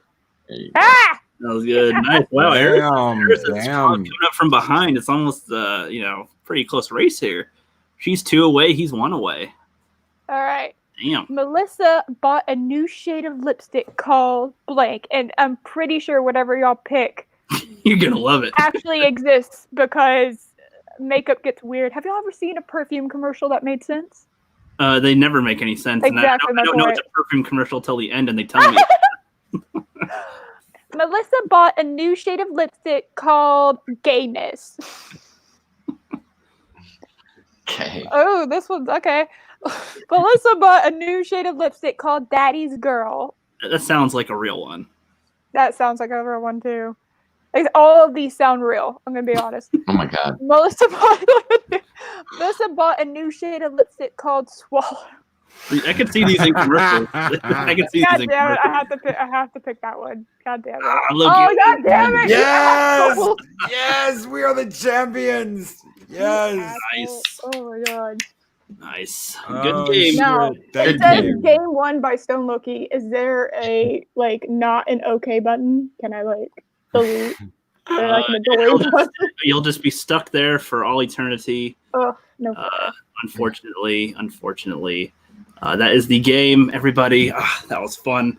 that That went was longer awesome. than I I thought it love would. that. I love That was, that. I That was, was really that cool. was really fun. I'm gonna have to play that in the future because that was fun.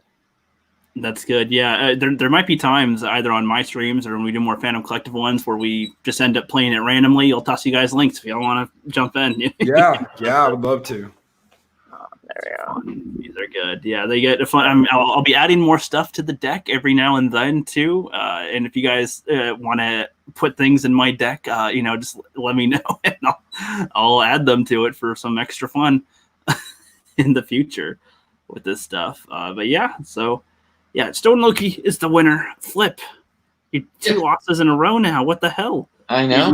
You had like 3 in a row or 4 in a row. I think the machine is just not giving me the best answers, but I got to tell you, you guys had some great ones, and I was pretty happy with mine, so I can take that proudly. No big deal. Yes, just seeing some of my answers. I think I had Jizz in like 10 cards. I think there, Jizz Mountain, Splooge things.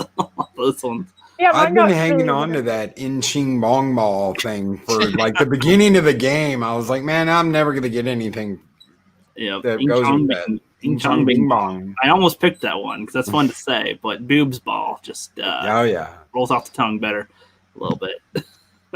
Yeah. So any last things you guys want to say before we head on out of here?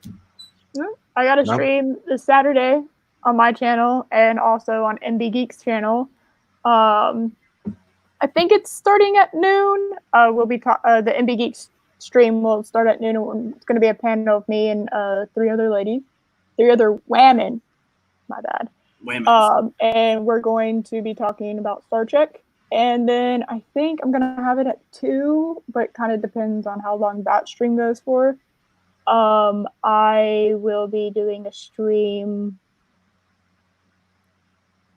topic-wise, possibly horror, but that might change. So, Okie dokie, sounds good. Link to her channel is in the description below, everybody, if you guys want to go check that out.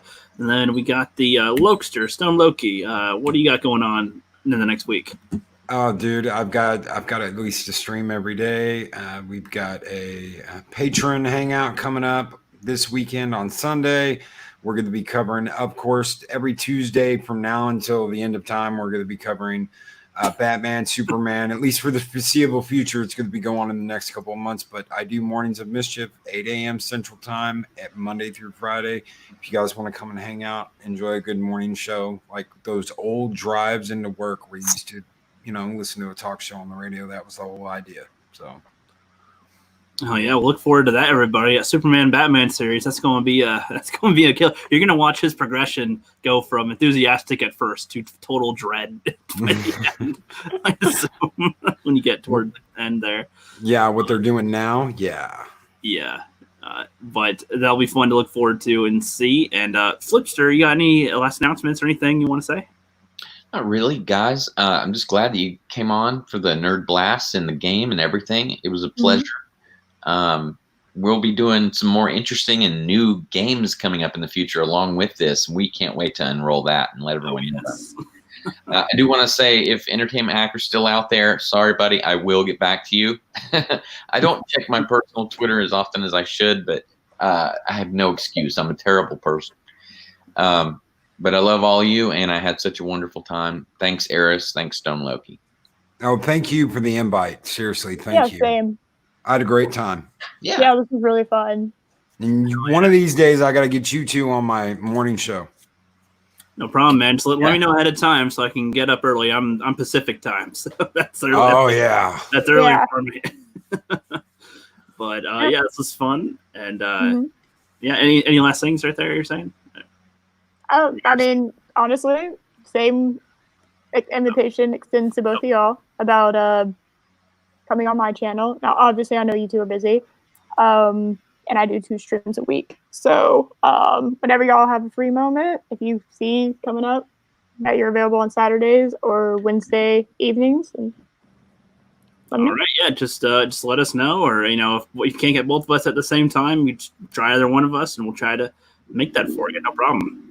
All right, cool. All right. With that, thank you everybody in the chat for hanging out. I appreciate y'all hanging in. I love it when I don't lose any viewers when we go to the game somehow, because it's like I think that's where people would drop off, but they want to hear all the nasty stuff you gotta say, Eris. Ready to clip for later. That's the main game, I think. But but with that, thank you everybody, and we'll be back soon. We have some other videos coming out. We've been doing some private recording, small discussion streams that we're gonna upload later and whatnot. But the patrons get to see them first, and then we put them up for you guys later. So if you guys want to see those ahead of time, Patreon links also in the description below. Have a good one.